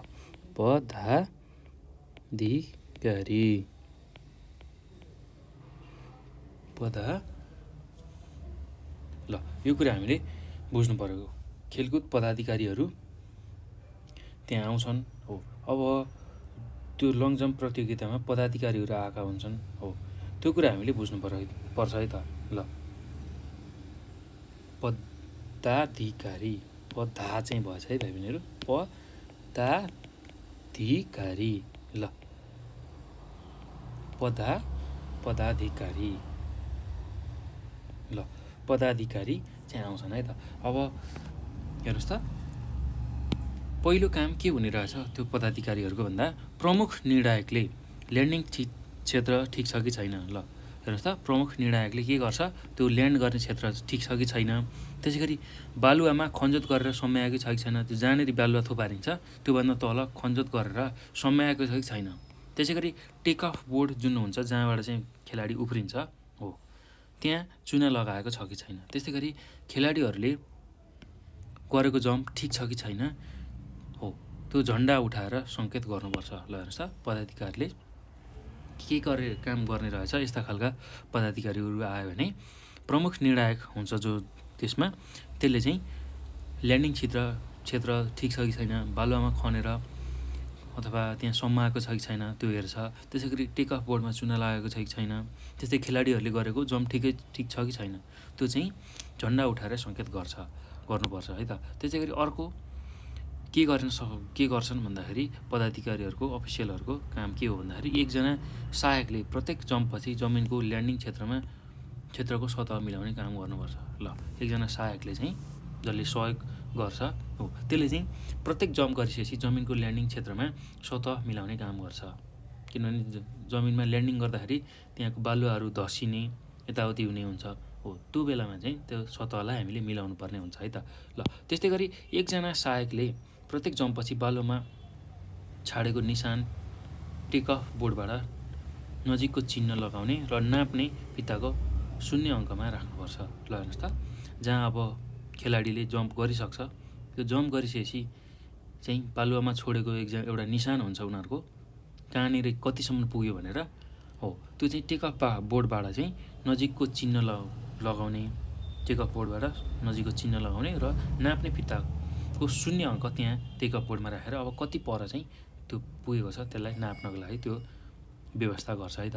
ल अब एकजना सहायकले प्रत्येक जम्पपछि टेकअफ बोर्डको छेउमा बसी खेलाडीले ठिक तरिकाले जम्प गरेपछि नाप लिनुपर्छ। ल एकजना सहायक बसेर चाहिँ, जसले चाहिँ टेकअफ बोर्डको छेउमा बसेर उसले ठिक तरिकाले जम्प गरिसकेपछि त्यो नाप लिने काम गर्छ। अब त्यसै गरी रेकर्डरले प्रत्येक ठिक जम्पको अभिलेख राख्नुपर्छ। रेकर्डर जसले चाहिँ रेकर्ड राखिरहेको हुन्छ, टिपिरहेको हुन्छ, लेखिरहेको हुन्छ हो, त्यसले चाहिँ प्रत्येक ठिक जम्पको अभिलेख राख्नुपर्छ। गलत जम्प गरे क्रस चिन्ह लगाइन्छ र पास गरे ठिक चिन्ह लगाउनुपर्छ। ल त अब जम्प गर्दाखेरि चाहिँ गलत तरिकाले उसले जम्प गर्यो भने त्यसमा क्रस चिन्ह लगाउने, बेठिकको चिन्ह लगाउने र पास गर्यो त्यसलाई, त्यो जम्प चाहिँ राम्रोसँग गर्यो भने त्यसलाई चाहिँ ठिक चिन्ह लगाउने काम चाहिँ रेकर्डरले गर्छ। त्यस्तै गरी यस स्थानमा बस्ने खेलाडीले कुनै खेलाडीलाई जम्प गर्न बोलाएपछि स्टप वाच चलाउने काम गर्नुपर्छ। ल हेर्नुहोस् त, यस स्थानमा बस्ने जुन खेलाडी छ हो, त्यसले कुनै खेलाडीलाई जम्प गर्न बोलाएपछि स्टप वाच, जुन स्टप वाच भनेको तपाईँहरूले बुझिसक्नुभयो, घडी हुन्छ, त्यो सेकेन्ड मात्रै चल्ने खालको घडी हो, त्यो घडी चलाउने काम गर्नुपर्ने छ। त्यसै गरी नाम बोलाएको 1 मिनेटभित्र खेलाडीले जम्प गर्ने कार्य सुरु गर्नुपर्छ। ल हेर्नुहोस् त, जब खेलाडीलाई नाम बोलाएर अब जम्प गर्न लगाइन्छ त्यसको 1 मिनेटभित्र चाहिँ खेलाडीले जम्प गर्ने कार्य सुरु गर्नुपर्छ। ल यो चाहिँ कुरा हामीले बुझ्नु पऱ्यो है त। ल यो काम चाहिँ, यस्ता खालका काम चाहिँ लङ जम्प प्रतियोगितामा अफिसियल अथवा पदाधिकारीहरूले गर्ने रहेछन्। ल पदाधिकारीहरूले गर्ने रहेछन्। ल यो कुरा हामीले बुझ्नु पऱ्यो है त। अब यसपछि लङ जम्प खेलका केही नियमहरू छन्, कसरी लङ जम्प खेलिन्छ हो, त्यसकै बारेमा हामी चर्चा गरौँ है त। लङ जम्प खेलका नियमहरू। ल रुल्स अफ लङ जम्प। ल अब के हो त लङ जम्पको कस्तो कस्तो नियम हुन्छ त्यसलाई बुझौँ है। ल हेर्नुहोस् त, पहिलो नियम के छ, एप्रोच दौडका लागि कम्तीमा पनि टेक अफ बोर्डबाट 40 मिटर हुनुपर्छ। जहाँबाट चाहिँ हामीले आफ्नो शरीरलाई हावामा अगाडि हुत्याउने हो, टेक अफ भन्छ त्यसलाई हो। त्यो टेक अफभन्दा अगाडि चाहिँ 40 मिटरको दौडने एउटा दूरी बनाउनु पर्ने रहेछ। 40 मिटरको चाहिँ टेक अफ बोर्डबाट त्यो दौडको लागि त्यति चाहिँ दूरी छुट्याउनु पर्ने रहेछ। त्यसै गरी अर्को के नियम रहेछ भन्दा टेक अफ बोर्डको लम्बाइ, चौडाइ र गहिराई जमिनभित्र क्रमशः 1.22 मिटर, त्यसै गरी 0.2 मिटर र 0.10 मिटरको हुनुपर्छ। ल हेर्नुहोस् त, लम्बाइ, चौडाइ र गहिराई जुन टेक अफ बोर्ड छ त्यसको चाहिँ जमिनभित्र कति हुनुपर्ने छ, लम्बाइ, चौडाइ र गहिराई भन्दाखेरि 1.22 मिटर लम्बाइ, 0.20 मिटर चौडाइ र 0.10 मिटरको चाहिँ गहिराई हुनुपर्ने रहेछ। ल उक्त बोर्ड सेतो रङले रङ्गाएको हुनुपर्छ। ल हेर्नु त, जुन चुनाको प्रयोग गर्छौँ हामी हो, त्यो चुनाको प्रयोगले चाहिँ त्यो बोर्डलाई सेतो बनाएर रङ्ग्याउनु पर्ने रहेछ। ल त्यसै गरी अर्को यसको नियम के रहेछ भन्दा अवतरण क्षेत्रको लम्बाइ 7 देखि 9 मिटर र चौडाइ 2.75 मिटर हुनुपर्छ। ल हेर्नुहोस् त, जहाँनिर हामी अवतरण गर्छौँ उफ्रेर, जहाँनिर हामी ल्यान्ड गर्छौँ हो, त्यसको लम्बाइ चाहिँ 7 देखि 9 मिटर र चौडाइ 2 देखि 75 मिटरको हुनुपर्छ। ल अब त्यस्तै लङ जम्प प्रतियोगितामा 8 वा त्यसभन्दा कम खेलाडीहरू सहभागी हुन्छन् भने उनीहरू सबैलाई 6 जम्प गर्न लगाउनुपर्छ। ल लङ जम्प प्रतियोगितामा 8 अथवा त्योभन्दा कम खेलाडीहरू सहभागी हुनुपर्ने व्यवस्था रहेछ र उनीहरूलाई सबैजनालाई 6 जम्प चाहिँ गर्न लगाउनु पर्ने रहेछ। 6 पटक चाहिँ जम्प गर्न लगाउनु पर्ने रहेछ।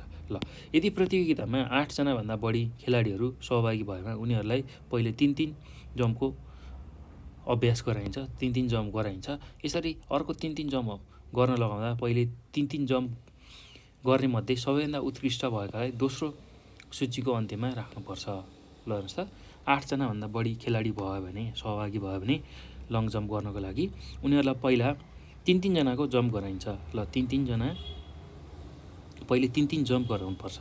8 जनाको खेलाडी भन्दा बढी भयो भने सुरुमा 3-3 जम्प गराउने, त्यसपछि अर्को 3-3 जम्प गर्न लगाउँदा पहिलो 3-3 जम्प गर्ने मध्ये सबैभन्दा उत्कृष्ट भएकालाई अब दोस्रो सूचीमा, सुरुको 3-3 जम्प गर्नेमा जसले अगाडि गर्छ त्यसलाई एउटा सूचीमा राख्नुपर्छ। त्यसै गरी अब त्योभन्दा पछि जम्प गर्ने दोस्रो जम्पमा त्यसको पनि रेकर्ड राख्दै जाने है त। त्यस्तै पहिला चक्रमा 3-3 जम्पहरूमा दोस्रो उत्कृष्ट भएकालाई दोस्रोको अन्तिममा राख्नुपर्छ, दोस्रो अन्तिममा राख्नुपर्छ। बाँकी अरू 6 जनालाई पनि यसै तरिकाअनुसार क्रम मिलाउनुपर्छ। ल यसरी चाहिँ लङ जम्पमा चाहिँ कसरी छान्ने, कसले कति जम्प गर्यो त्यो कुरा चाहिँ हामीले हेर्ने रहेछौँ। ल अब लङ जम्प प्रतियोगितामा खेलाडीको नाम बोलाएको 1 मिनेटभित्रमा खेलाडी जम्प गर्ने कार्य सुरु गर्नुपर्छ। ल हेर्नुहोस् त, लङ जम्प प्रतियोगितामा जब नाम बोलाउँछ खेलाडीको नाम बोलाउने बित्तिकै उसले 1 मिनेटभित्र चाहिँ त्यो जम्प गर्ने कार्य सुरु गर्नुपर्ने रहेछ। ल त्यति चाहिँ हामीले बुझ्नु पर्यो। ल अब त्यसै गरी अर्को छ लङ जम्पको नियममा, लङ जम्प र ट्रिपल जम्पमा टेक अफ गर्दा बोर्डबाट गर्नुपर्छ। ल हेर्नुहोस् त, लङ जम्प अथवा ट्रिपल जम्प हामीले गर्नु पर्यो भने त्यो चाहिँ टेक अफ गर्दा बोर्डबाट चाहिँ गर्नुपर्छ। ल लङ जम्प र ट्रिपल जम्पमा टेक अफ गर्दा बोर्डबाट गर्नुपर्छ। टेक अफ बोर्डमा लगाइएको चुनामा कुनै प्रकारको खोस्रिएको आकार देखिएमा पनि गलत जम्प मानिन्छ। ल टेक अफ बोर्डमै बाट हामीले गर्न सक्ने रहेछौँ लङ जम्प र ट्रिपल जम्प हो। त्यो त्यसरी जम्प गर्दाखेरि चाहिँ फेरि त्यो जुन टेक अफ बोर्डमा जुन चुना लाएर एउटा लाइन खिचिएको हुन्छ, रेखा खिचिएको हुन्छ हो, त्यो चुना चाहिँ बिग्रिनु भएन। त्यो चुनामा खोस्रिएको आकार देखियो भने चाहिँ हामीले गरेको जुन जम्प छ त्यो चाहिँ गलत मानिन्छ। ल त्यो कुरा हामीले बुझ्नु पर्यो है त। ल अब यहाँ हेर्नुहोस् त, यो पनि जानिराखौँ भनेर दिएको छ, यो तपाईँहरूकै जानकारीको लागि दिएको कुरा हो, यसलाई पनि बुझौँ है त। ल यहाँ के भनेको छ यसलाई बुझौँ त। हेर्नुहोस् त भाइ बहिनीहरू, प्रथम ओलम्पिक खेलमा एथलेटिक्स अन्तर्गत जम्मा 12वटा इभेन्ट समावेश गरिएका थिए। ल हेर्नुहोस् त, जब प्रथम पल्ट ओलम्पिक खेल भएको थियो त्यसमा चाहिँ एथलेटिक्स अन्तर्गत चाहिँ जम्मा 12वटा इभेन्ट भएका थिए। हाल आएर ओलम्पिकमा एथलेटिक्स अन्तर्गत जम्मा 47वटा इभेन्ट खेलाइन्छ। ल हेर्नुहोस् त, सुरुमा एथलेटिक्समा चाहिँ 12वटा मात्र इभेन्ट थियो। सुरुको ओलम्पिक हुँदाखेरि, ओलम्पिक भनेको एउटा खेलको एक किसिमको उद्घाटन अथवा एक किसिमको आयोजना हुन्छ, खेलको आयोजना हो, त्यसलाई हामी ओलम्पिक भनेर भन्छौँ। ओलम्पिक भन्ने बित्तिकै एक किसिमको खेलको आयोजना एथलेटिक्सको। अब त्यसमा पनि एथलेटिक्समा जम्मा 12वटा चाहिँ इभेन्ट भएको थियो सुरुमा पहिलोपटक ओलम्पिक हुँदाखेरि। त्यसै गरी अहिले चाहिँ ओलम्पिकमा आएर एथलेटिक्स अन्तर्गतकै 47वटा इभेन्टहरू हुने रहेछ। ल सन् 1912मा 17 राष्ट्रको पहलमा स्विडेनको राजधानी स्टकहोममा एथलेटिक्सको सर्वोच्च संस्था अन्तर्राष्ट्रिय एथलेटिक्स महासङ्घ इन्टरनेसनल एसोसिएसन अफ एथलेटिक्स फेडरेसनको स्थापना भएको थियो। हाल यसको मुख्यालय मोनाकोमा रहेको छ। ल हेर्नुहोस् त, अब यो जुन अन्तर्राष्ट्रिय एथलेटिक्स महासङ्घ चाहिँ कहिले सुरु भएको रहेछ? 1912मा 17वटा राष्ट्रहरूको पहलमा स्विडेनको राजधानी स्टकहोममा भएको रहेछ र अहिले चाहिँ यसको मुख्य कार्यालय चाहिँ कहाँ रहेछ भन्दाखेरि मोनाकोमा रहेको छ। ल यो चाहिँ तपाईँहरूको जानकारीको लागि दिएको कुरा। ल यो कुराहरूलाई आफ्नो दिमागमा राख्नु होला है, सम्झनु होला। ल अब यो पछि भाइ बहिनीहरू हामीले लङ जम्पको सबै कुराहरू सक्यौँ, यो पाठमा भएको कुराहरू बुझ्यौँ। अब यो पछि अर्को छ एथलेटिक्सकै अर्को विधामा फ्याँकाइ, जसलाई हामी थ्रोइङ भनेर भन्छौँ अङ्ग्रेजीमा। ल फ्याँक्ने कार्य। ल यो कुरा अब बुझौँ है त। ल अब यसकै बारेमा हामी चर्चा गर्दा एथलेटिक्सका विभिन्न क्रियाकलापमध्ये फ्याँक्ने खेललाई पनि महत्त्वपूर्ण मानिन्छ। ल हेर्नुहोस् त, एथलेटिक्स विधा नै फ्याँक्ने, उफ्रने, दौडने हो, यो कुराहरूलाई समावेश गरेर बनाइएको छ। अब त्यसमा पनि अब फ्याँक्ने खेल त एकदम महत्त्वपूर्ण चाहिँ एथलेटिक्सको क्रियाकलापमध्ये हामी मान्न सक्छौँ है त। खेलका क्रममा शरीरलाई चालमा ल्याएर एक निश्चित बिन्दुबाट कुनै वस्तुलाई अधिकतम दूरीसम्म फ्याँक्ने अथवा पुर्याउने प्रयास गरिन्छ। ल हेर्नुहोस् त, यो फ्याँकाइमा जुन एथलेटिक्सको एउटा विधा छ त्यसमा के गर्ने रहेछौँ भन्दाखेरि हाम्रो शरीरलाई चालमा ल्याएर चाहिँ एक निश्चित बिन्दुबाट चाहिँ कुनै वस्तुलाई एकदमै टाढा अधिकतम दूरीसम्म पुर्याउने प्रयास चाहिँ हामीले यसमा गर्ने रहेछौँ। ल अब फ्याँक्ने खेल अन्तर्गत छेलो, जसलाई हामी सर्टपट भनेर भन्छौँ, छेलो, त्यसै गरी भाला, त्यसै गरी ह्यामर, त्यसै गरी डिस्कस आदि पर्छन्। ल हेर्नुहोस् त, के कुराहरू फ्याल्न सक्ने रहेछौँ हामीले, ह्यामर फ्याँक्न सक्ने रहेछौँ, त्यसै गरी भाला जसलाई हामी ज्याभलिन भनेर भन्छौँ, त्यसै गरी अर्को छेलो जसलाई हामी सर्टपट भन्छौँ, त्यो भनेको फलाम अथवा कुनै धातुको एउटा गोलाकार वस्तु, बल जस्तै गोलाकार वस्तु, त्यो फलामको हुन्छ प्रायः जसो र अन्य धातुको पनि हुन्छ, हो त्यसलाई फ्याल्ने, त्यसलाई हामी छेलो भन्ने रहेछौँ। त्यसै गरी भाला जसलाई हामी ज्याभलिन भन्ने रहेछौँ, हम्मर र डिस्कस, हो यस्तो खालको कुराहरू चाहिँ फ्याँक्ने खेल अन्तर्गत पर्ने रहेछ। ल फ्याँक्ने खेललाई मैदानमा गरिने क्रियाकलाप अन्तर्गत राख्ने गरिन्छ। ल फ्याँक्ने खेललाई मैदानमा गरिने, जसलाई चाहिँ हामी एउटा मैदानमा मात्रै गर्छौँ, त्यसलाई हामी फिल्ड इभेन्ट भन्ने रहेछौँ है त। ल त्यही अन्तर्गत यसलाई राखिएको रहेछ। अब हेर्नुहोस् त, प्रयोगात्मक खेल। ल अब प्रयोगात्मक खेल भन्ने बित्तिकै ज्याभलिन थ्रो सिकाउनको लागि अथवा अन्य सर्टपट सिकाउनको लागि चाहिँ पहिला प्रयोगात्मक खेल हामीले जान्नुपर्छ है त। प्रयोगात्मक खेलमा हामी लट्ठी फ्याँक्ने खेल पहिला सिक्छौँ र लट्ठी फ्याँक्ने खेल हामीले जानिसकेपछि त्यसले चाहिँ हामीलाई ज्याभलिन थ्रो अर्थात् भाला फ्याँक्नको लागि सिकाउँछ है त। ल अब त्यसकै बारेमा हामी चर्चा गरौँ। ल हेर्नुहोस् त, पहिला छ प्रयोगात्मक खेल। ल प्रयोगात्मक खेलमा अब के गर्न सकिन्छ भन्दा हामीले फ्याँकाइ खेलका लागि निम्नलिखित प्रयोगात्मक खेलहरू खेलाउनुपर्छ जसले ज्याभलिन थ्रो खेल सिकाउन सहयोग गर्दछ। ल भाइ बहिनीहरू, अब त्यसमा हामीले लट्ठी फ्याँक्ने खेललाई पहिला हेर्छौँ है त। ल प्रयोगात्मक खेलको रूपमा लट्ठी फ्याँक्ने खेललाई हामी हेर्छौँ र त्यो गरिसकेपछि चाहिँ हामीलाई ज्याभलिन थ्रो सिक्न र ज्याभलिन थ्रो अर्थात् भाला फाल्नलाई सजिलो हुन्छ है त। ल अब हेर्नुहोस् त, यसलाई कसरी गरिन्छ। चित्रमा देखाए जस्तै गरी लट्ठी फ्याँक्न उचित ठाउँको आवश्यकता पर्दछ। ल हामीलाई लट्ठी फ्याँक्नको लागि उचित ठाउँको आवश्यकता पर्छ। 15देखि 20 मिटरको मैदानमा पनि यो खेल खेल्न सकिन्छ। ल हेर्नुहोस् त, 15देखि 20 मिटरको एउटा मैदानमा पनि यो खेल खेल्न सकिन्छ। तर सुरक्षाका लागि भने धेरै नै सचेत हुनुपर्छ। ल सुरक्षाको लागि हामी एकदमै धेरै सचेत हुनुपर्ने रहेछ। लट्ठी फ्याँक्ने खेल खेल्दा ज्याभलिन खेलको नियमलाई प्रयोग गर्न सकिन्छ। ल लट्ठी फ्याँक्ने जुन खेल छ त्यसलाई चाहिँ खेल्दाखेरि ज्याभलिनमा जुन नियम छ त्यसको प्रयोग गर्न सकिन्छ। विद्यार्थीहरूले 4-5 मिटर दौडेर आएर निर्धारित रेखाबाट लट्ठी जतिसक्दो पर फ्याँक्नुपर्छ। ल हेर्नुहोस् त, कसरी फ्याँक्ने रहेछ लट्ठी। विद्यार्थीहरूले 4-5 मिटर दौडने र दौडेर आएर चाहिँ एउटा निर्धारित रेखा हुन्छ, हो त्यो रेखाभन्दा वरैबाट त्यसलाई चाहिँ त्यो लट्ठीलाई जतिसक्दो पर फ्याँक्ने गर्नुपर्छ। विद्यार्थीले फ्याँकेको दूरीलाई मिटर वा फिटमा नाप्नुपर्छ। ल विद्यार्थीले जुन लौरो फ्याँक्छन् त्यो लौरो कहाँ गएर खस्छ र फ्याँक्ने ठाउँ र फ्याँकिएको त्यो लौरो जहाँ पुगेको छ त्यो बिचको दूरीलाई हामीले नाप्नुपर्छ। त्यसलाई मिटर अथवा फिटमा हामीले नाप्न सक्छौँ। जुन विद्यार्थीले सबैभन्दा धेरै फ्याँक्न सक्यो त्यही विद्यार्थी विजयी हुन्छ। ल जुन विद्यार्थीले सबैभन्दा धेरै त्यो फ्याँक्न सक्यो, धेरै टाढा फ्याँकेर पुर्याउन सक्यो, त्यही विद्यार्थी चाहिँ विजयी हुन्छ है त। ल यो कुरा हामीले बुझ्नु पऱ्यो। जसले जतिसक्दो टाढा त्यो फ्याँक्यो त्यही चाहिँ विद्यार्थी विजयी हुने रहेछ। ल अब त्यस गरी अर्को पनि तरिका छ। हेर्नुहोस् त, प्रयोगात्मक बल अथवा अन्य वस्तु फ्याँक्ने, throwing ball and other things. ल बल अथवा अन्य वस्तुलाई पनि हामीले फ्याँक्ने अभ्यास गरेर हेर्न सक्छौँ है त। ल हेर्नुहोस् त, त्यसको लागि विद्यार्थीहरूले फ्याँक्ने कलाको विकास गर्न वा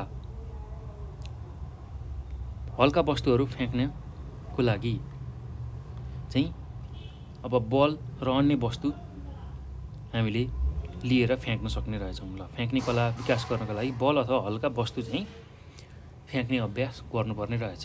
ल यति कुरा हामीले बुझ्नु पऱ्यो है। अब फ्याँक्ने कला जुन थ्रोइङ आर्ट छ त्यसलाई चाहिँ विकास गर्न बल अथवा अन्य अरू कुराहरू फ्याँक्ने चाहिँ अभ्यास गर्नुपर्छ।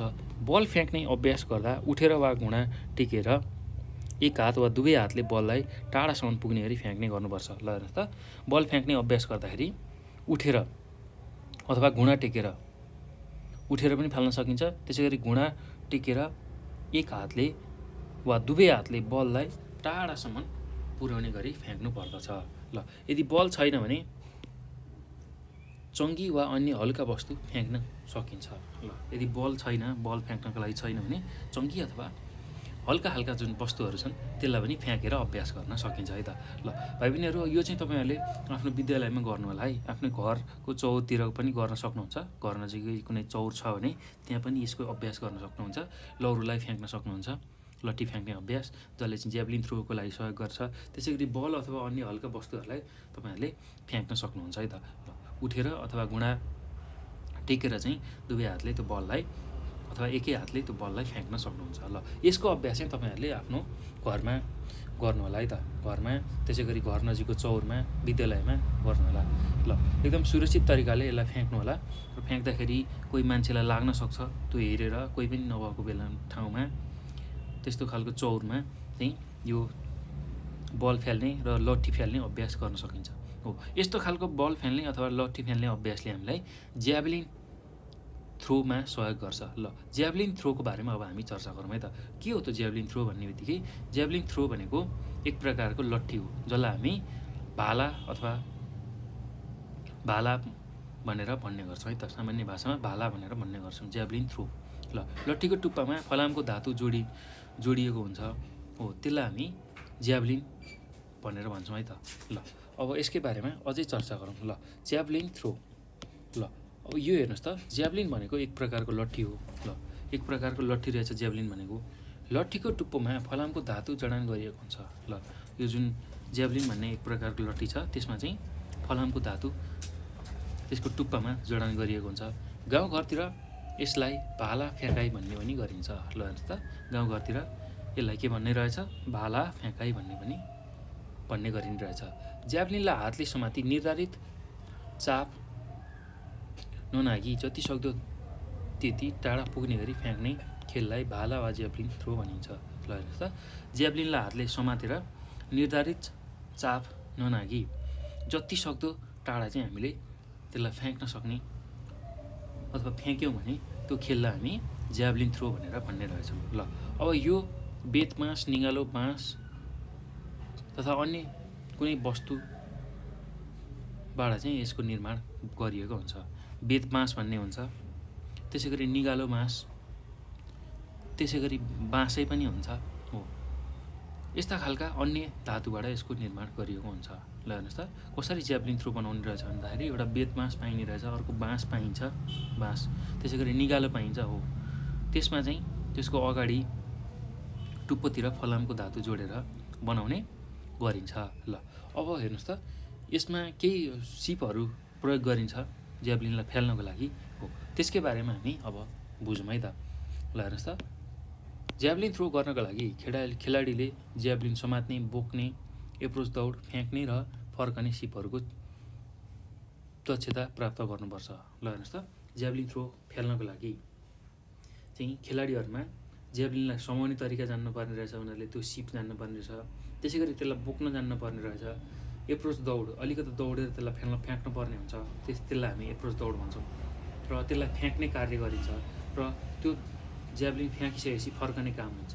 हो, त्यस्ता खालको विभिन्न सिप अथवा दक्षताको चाहिँ हामीले अभ्यास गर्नुपर्ने हुन्छ है त ज्याभलिनको लागि। ल अब यसमा के सिप चाहिने रहेछ त्यसकै बारेमा हामी बुझ्दै जाउँ है त। ल हेर्नुहोस् त, पहिलो सिप छ समात्नु। ल पहिला त ज्याभलिनलाई हामीले समात्नै जान्नु पर्यो। समात्नुलाई हामीले के भन्छौँ? ग्रिप भनेर भन्छौँ है त, ग्रिप। ल अब यसकै बारेमा थप चर्चा गरौँ। ज्याभलिन थ्रोको पहिलो सिप भाला समात्नु हो। ल ज्याभलिन थ्रोमा पहिलो सिप के रहेछ? भालालाई समात्न जान्नु। ज्याभलिनलाई चित्रमा देखाए जस्तै गरी हातको हत्केलामा राखी बुढी औँला ज्याभलिनको तल्लोपट्टि र अन्य औँला माथिपट्टिबाट मुट्ठी पारी समात्ने सिपलाई ग्रिप भनिन्छ। ल हेर्नुहोस् त, यहाँ चित्रमा पनि देखाइएको छ। हेर्नुहोस् त, कसरी समात्ने रहेछ भन्दाखेरि, ल कसरी समात्न पर्ने रहेछ भन्दा चित्रमा देखाए जस्तै गरी हातको हत्केलामा राख्ने, पहिला यो लौरो छ जुन भाला छ त्यसलाई हातको हत्केलामा राख्ने र बुढी औँला ज्याभलिनको तल्लोपट्टि ल हेर्नुहोस् त, यो ज्याभलिनको तल्लोपट्टि चाहिँ बुढी औँला राख्ने र अन्य औँलाले माथिपट्टिबाट, यो अन्य औँलाले माथिपट्टिबाट यसरी मुठी पारेर समात्ने सिपलाई ग्रिप भनेर भन्छौँ है त। ल यसरी पनि समात्न सकिने रहेछ, अर्को तरिकाले पनि समात्न सकिने रहेछ हेर्नुहोस् त यसरी। र अर्को तरिका यहाँ ज्याभलिन समात्ने तरिका छ, तपाईँलाई कुन सजिलो लाग्छ त्यही तरिकाले चाहिँ यसलाई समाउन सक्नुहुन्छ है त। अब त्यसपछि ज्याभलिन बोक्नु, ल ज्याभलिन बोक्नु, अर्को सिप के रहेछ ज्याभलिन बोक्नु, जसलाई हामी क्यारी भनेर भन्ने रहेछौँ अङ्ग्रेजीमा। ल यो भनेको कस्तो हो, कसरी यस ज्याभलिनलाई बोकिन्छ त्यसकै बारेमा बुझौँ है त। ज्याभलिन फ्याँक्नका लागि निर्धारण गरिएको क्षेत्रमा खेलाडीले ज्याभलिनलाई समाती काँधभन्दा माथि पर्ने गरी धातुको टुप्पोलाई अगाडि जमिनतर्फ र पुच्छरलाई पछाडितर्फ पारी बोक्ने सिपलाई ज्याभलिन बोक्नु भनिन्छ। ल हेर्नुहोस् त, अब ज्याभलिनलाई फाल्नको लागि एउटा निश्चित क्षेत्र हुन्छ, क्षेत्र एउटा निश्चित बिन्दुबाट त्यसलाई फाल्न पर्ने हुन्छ, एउटा निश्चित रेखाबाट चाहिँ त्यसलाई फ्याँक्नुपर्ने हुन्छ।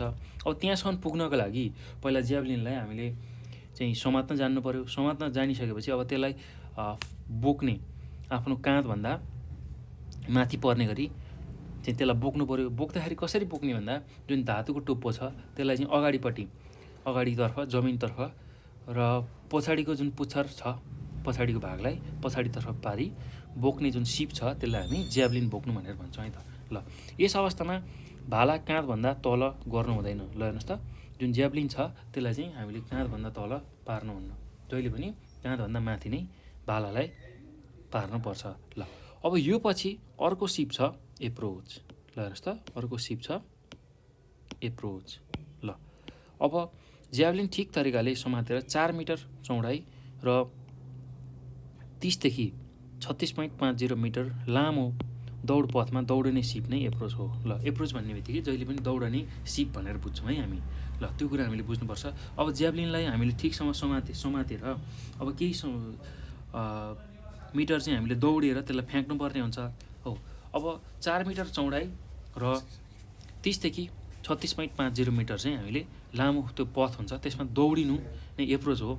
एप्रोच दौड जति छिटो अथवा तीव्र हुन सक्यो त्यति नै टाढा ज्याभलिनलाई पुर्याउन सकिन्छ। ल हेर्नुहोस् त, यहाँनिर हामीले एउटा कुरा के बुझ्नुपर्ने रहेछ होइन भन्दाखेरि एप्रोच दौड जुन हामीले गर्छौँ त्यो चाहिँ जति छिटो हामीले गर्न सक्यौँ त्यति नै टाढा चाहिँ हामीले त्यो ज्याभलिन अथवा भालालाई पुर्याउन सक्ने रहेछौँ। ल यो चाहिँ सबैभन्दा महत्त्वपूर्ण पक्ष है। ज्याभलिनलाई समातेर हामी अब दौडिँदैछौँ, त्यो दौडमा चाहिँ जति छिटो हामी दौडेर त्यसलाई फ्याँक्न सक्यो, जति छिटो हामी दौडेर तीव्र गतिमा हुन सक्यो त्यति नै टाढा चाहिँ त्यसलाई फ्याँक्न सकिने रहेछ।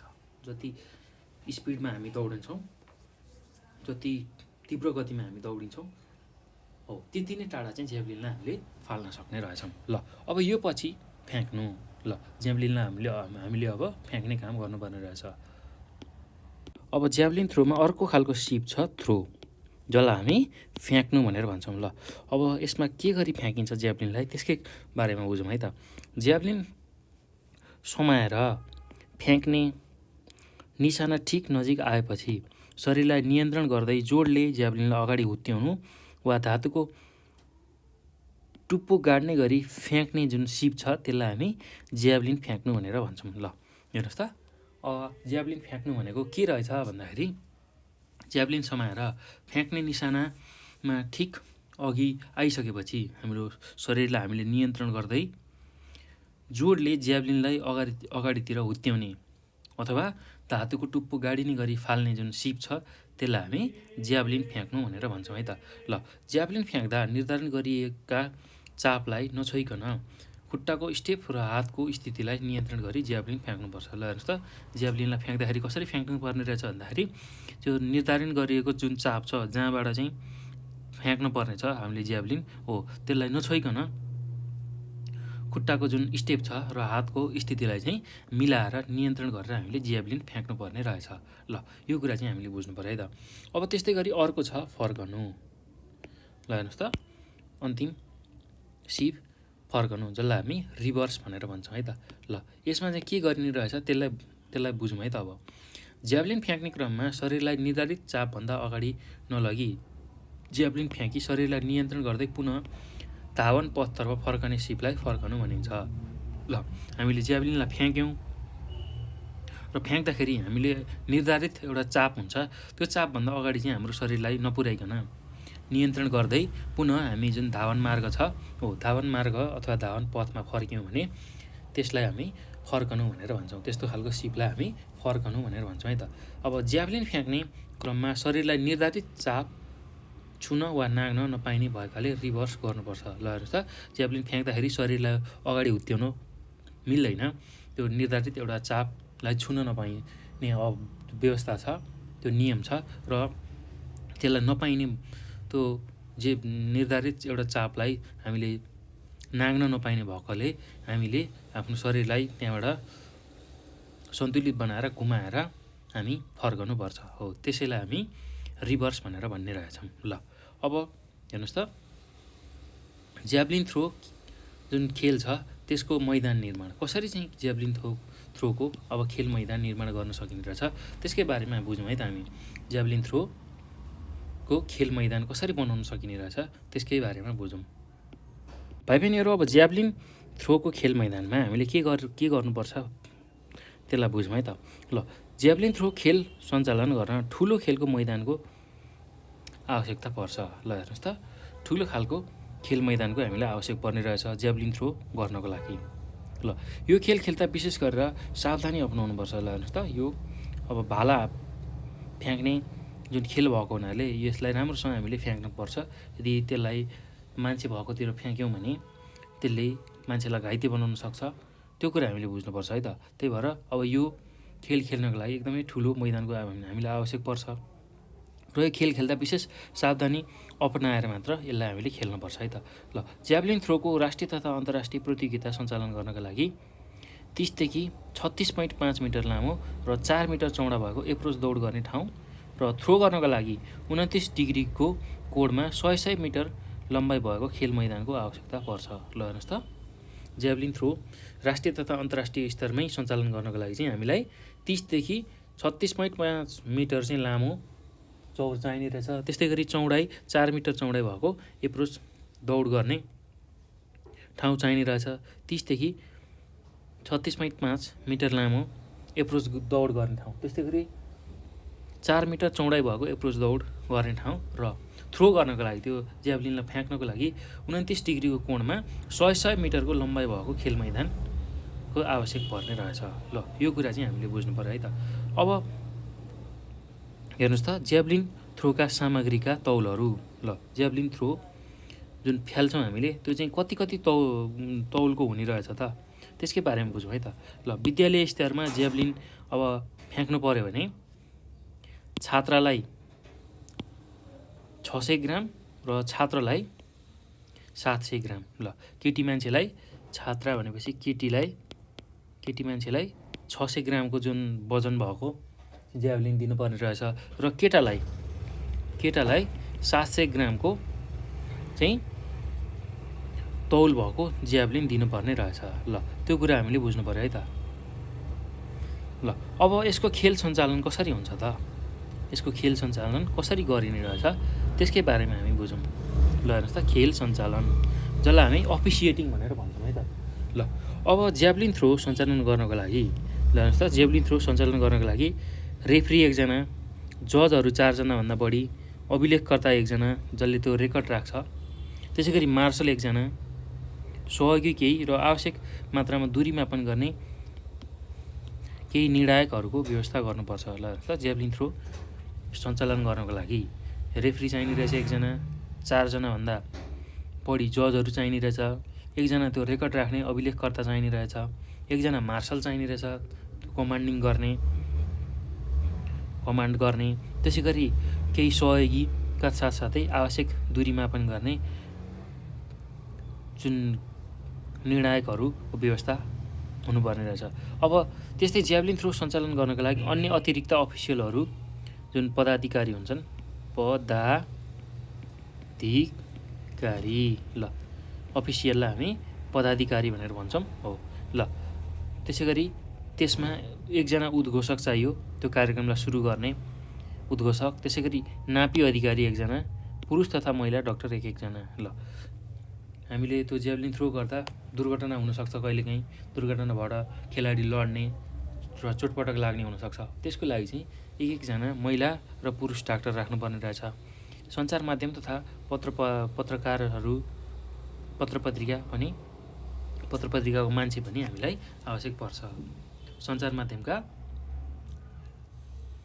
मान्छेहरू पनि हामीलाई आवश्यक पर्ने रहेछ। ल यसरी चाहिँ खेल सञ्चालन हुने रहेछ है त ज्याभलिन थ्रोको। ल को मान्छे चाहिने रहेछ भन्दा रेफ्री एकजना, त्यसै गरी जजहरू 4 जनाभन्दा बढी, एकजना त्यो रेकर्ड राख्ने अभिलेखकर्ता, एकजना मार्सल कमान्ड गर्ने आदेश दिने खालको एकजना मार्सल, त्यसै गरी केही सहयोगी र आवश्यक दूरी मापन नाप्नको लागि केही निर्णायकहरूको व्यवस्था हुनुपर्ने छ। त्यसै गरी अब यसको साथसाथै अन्य पदाधिकारीहरू पनि हामीलाई आवश्यक पर्छ। त्यसमा एकजना उद्घोषक, त्यो कार्यक्रम अथवा त्यो खेललाई सुरु गर्ने एकजना, औपचारिक रूपमा खेललाई अब सुरु गर्न अगाडि एकजना त्यहाँ खेलको बारेमा भन्ने त्यो एकजना, त्यसै गरी नापी अधिकारी एकजना, नाप्ने मान्छे र पुरुष महिला डाक्टर एकजना, त्यसै गरी सञ्चार माध्यम र पत्रपत्रिकाका मान्छेहरू हो, उनीहरूको आवश्यकता पर्ने रहेछ। ल अब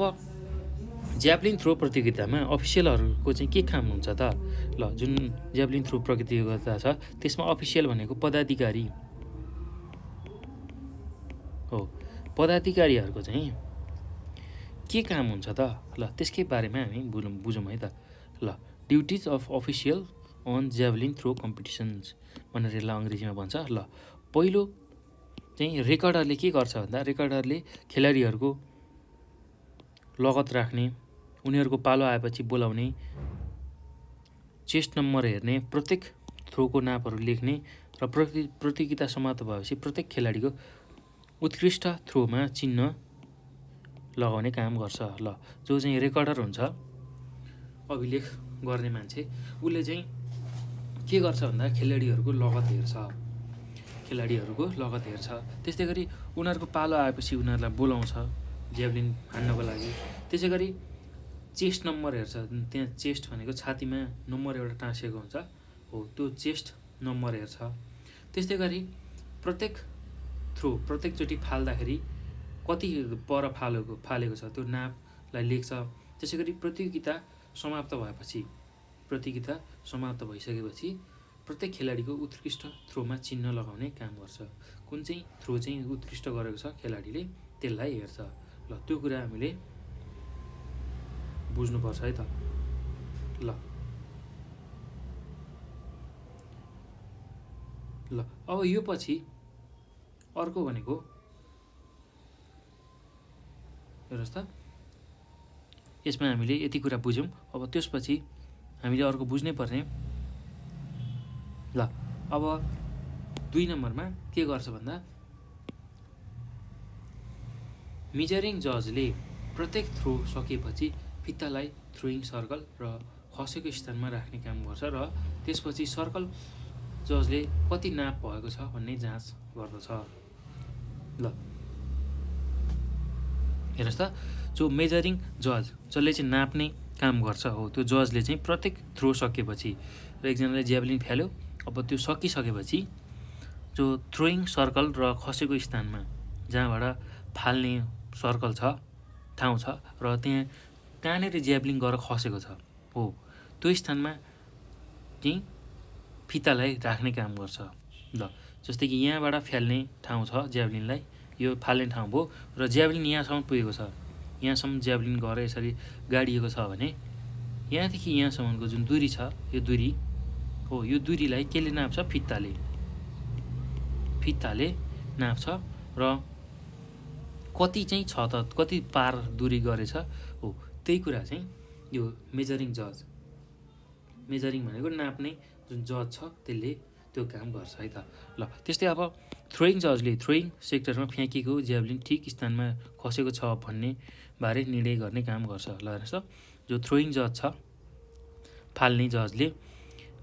फालेको हेर्ने जजले थ्रोइङ सेक्टरमा त्यो फालेको ठाउँमा त्यो ज्याभलिन ठिक स्थानमा खसेको छ या छैन भन्ने कुराको जाँच गर्छ।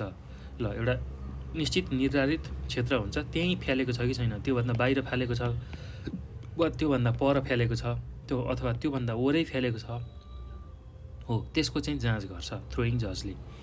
त्यसै गरी अर्को सर्कल जजले खेलाडीहरूले फ्याँक्ने कार्य गर्दा तिनका खुट्टाहरूले केही गल्ती गरेको हेर्नुका साथै फ्याँकिएको दूरी कति भएको छ त्यो पनि हेर्ने गर्दछ। ल हेर्नु त, सर्कल जजले जो चाहिँ त्यो ज्याभलिन फ्याल्ने ठाउँमा बसेको जज हुन्छ त्यसले चाहिँ के गर्छ भन्दाखेरि खेलाडीले त्यो ज्याभलिनलाई फ्याल्दाखेरि यदि खुट्टाले त्यो कुनै घेराहरूमा छोएको छ कि छैन अथवा घेराभन्दा बाहिर छोएको छ त्यो कुराहरू हेर्छ र अर्को के काम गर्छ, कति दूरीमा त्यसलाई फ्याँकेको छ हो त्यसको पनि सर्कल जजले त्यसको लेखाजोखा गर्छ है त। ल त्यस्तै गरी ज्याभलिन थ्रो अन्तर्गत थ्रोइङ जजले खेलाडीहरूले फ्याँक्ने काम गर्दा उनीहरूको खुट्टा वा शरीर अन्य भागले केही गल्ती गरेको छ छैन भन्ने काम चाहिँ हेर्छ। ल हेर्नुहोस् त, ज्याभलिन थ्रो अन्तर्गत जो थ्रोइङ जज छ उसले चाहिँ के गर्छ भन्दाखेरि खेलाडीहरूले त्यो ज्याभलिनलाई फ्याल्दाखेरि उनीहरूको गोडा अथवा शरीरका कुनै अन्य भागले केही गल्ती गरेको छ कि छैन त त्यो कुरा पनि हेर्ने काम गर्छ है त। ल यति चाहिँ कुरा त्यो पदाधिकारीहरूले ज्याभलिन थ्रोमा हेर्ने रहेछन्। ल अब यो पछि ज्याभलिन थ्रोका केही नियमहरू छन् त्यसको बारेमा हामी चर्चा गरौँ है त। ल ज्याभलिन थ्रो खेलका नियमहरू, रुल्स अफ ज्याभलिन थ्रो। ल अब ज्याभलिन थ्रोमा केही नियमहरू छ त्यसलाई हामीले बुझ्नुपर्ने हुन्छ। ल पहिलो नियम के छ भन्दा ज्याभलिन फ्याँक्ने खेलमा प्रतियोगीहरूको नाम दर्ताका आधारमा गोला प्रथाद्वारा क्रम निर्धारण गर्नुपर्छ। ल हेर्नुहोस् त, जब नाम दर्ता हुन्छ प्रतियोगीहरूको हो त्यति बेला चाहिँ गोला प्रथाद्वारा क्रमलाई निर्धारण गर्नुपर्छ। कसले अगाडि फ्याँक्ने कसले पछाडि फ्याँक्ने ज्याभलिनलाई हो त्यो चाहिँ गोला प्रथाबाट त्यो क्रमको निर्धारण हामीले गर्छौँ है त। ल त्यस्तै गरी ज्याभलिन समात्दा धागो बाँधेको स्थानमा मात्र समात्नुपर्छ। ल जुन ज्याभलिन छ त्यसमा धागो बाँधेको स्थान हुन्छ त्यहाँ मात्र हामीले समाउनुपर्छ।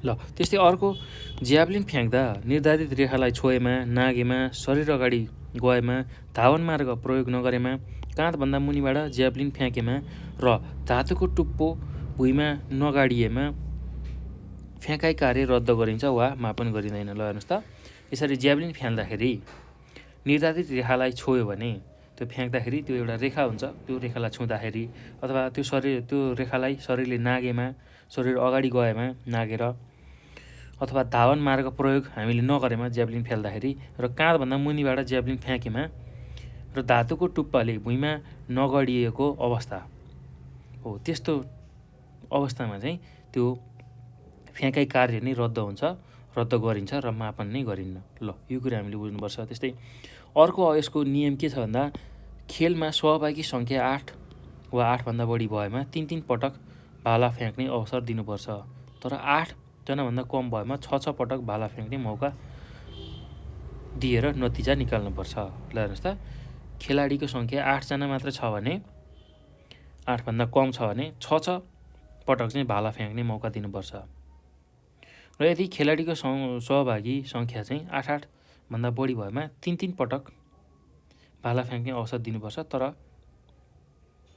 हामीले 8 जनाभन्दा कम भयो भने चाहिँ 6 पटक भाला फ्याल्ने मौका दिनुपर्ने रहेछ। ल अब अर्को के नियम छ भन्दा यदि खेलको क्रममा ज्याभलिन भाँचिएमा ज्याभलिन परिवर्तन गरी पुनः फ्याँक्ने मौका दिइन्छ। ल हेर्नुहोस् त, यसरी ज्याभलिन फ्याल्दाखेरि ज्याभलिन भाँच्यो भने चाहिँ त्यो भाला भाँचियो भने चाहिँ अर्को परिवर्तन गर्न पाइन्छ। त्यो भाला अर्को परिवर्तन गरेर पुनः फ्याँक्ने मौका चाहिँ दिइन्छ। ल त्यो कुरा हामीले बुझ्नुपर्छ है त। ल अब यहाँ हेर्नुहोस् त, यो पनि जानिराखौँ भनेर केही कुराहरू दिएको छ त्यसको बारेमा नि बुझौँ है त। ल हेर्नुहोस् त, यहाँ ज्याभलिन खेल सन् 1908मा लन्डनमा भएको 4थो ओलम्पिक खेलदेखि समावेश भएको हो। ल हेर्नुहोस् त, ओलम्पिकमा चाहिँ ज्याभलिनलाई सर्वप्रथम सन् 1908मा चाहिँ समावेश गरेको रहेछ लन्डनमा भएको ओलम्पिक्समा। त्यसबेला स्विडेनका एरिक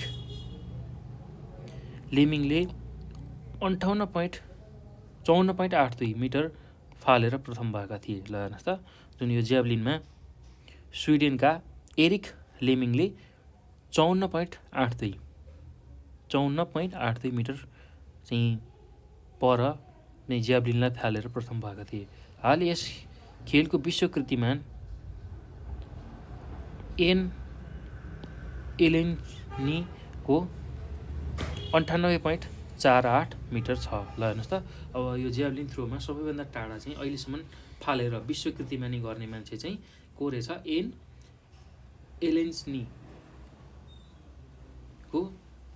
98.84 मिटर चाहिँ रहेछ। ल त्यति टाढा चाहिँ उसले ज्याभलिन फ्यालेको रहेछ। ल यो तपाईँहरूको जानकारीको लागि मात्रै है भाइ बहिनीहरू। ल अब यो सँगसँगै हामीले यो पाठ सकायौँ भाइ बहिनीहरू। अब हामी यसमा भएको अभ्यासको बारेमा चर्चा गरौँ है त। ल यसमा भएको अभ्यासको बारेमा छलफल गरौँ। ल अब पहिलो के छ भन्दाखेरि तलका प्रश्नहरूको संक्षिप्त उत्तर दिनुहोस्। ल तलका प्रश्नको संक्षिप्त उत्तर दिनुहोस् भनेर भनेको छ। ल अब यसकै उत्तर हामी दिउँ है त। भाइ बहिनीहरू अब 1 नम्बरमा के छ हेर्नुहोस् त। 1 नम्बरको प्रश्न, कति मिटरसम्मको दौडलाई छोटो दूरीको दौड भनिन्छ? ल हेर्नुहोस् त, हामीले बुझिसक्यौँ 400 मिटरसम्मको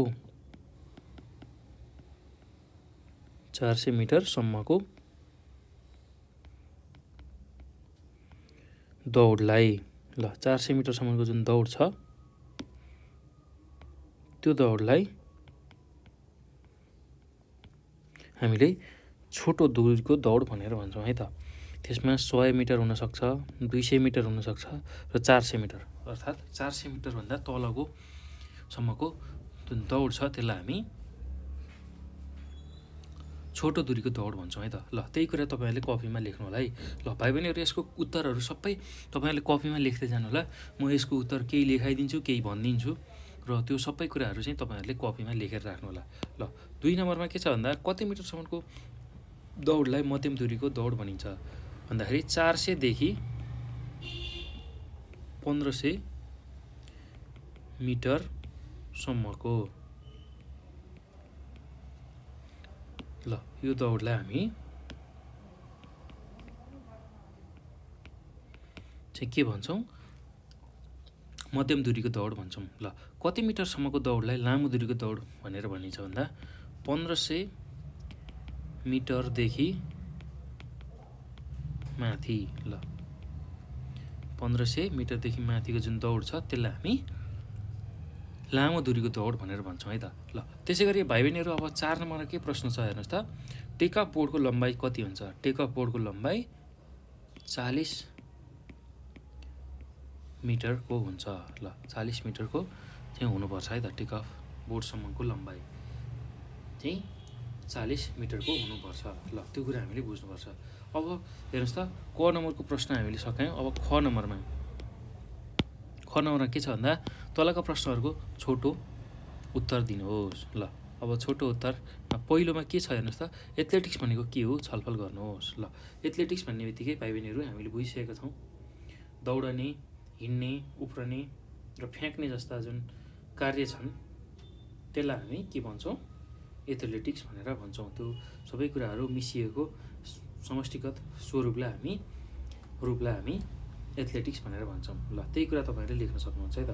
ल यसमा लेख्नुहोस् त, सामान्यतया हिँड्ने, दगुर्ने, उफ्रने, फ्याँक्ने जस्ता शारीरिक क्रियाकलापहरू समेटिएको खेललाई एथलेटिक्स भनिन्छ। हिँड्ने तथा दौडने क्रियाकलापहरू ट्र्याकमा तथा उफ्रने र फ्याँक्ने क्रियाकलापहरू मैदानमा खेलिने भएकाले एथलेटिक्सलाई ट्र्याक एन्ड फिल्ड पनि भनिन्छ।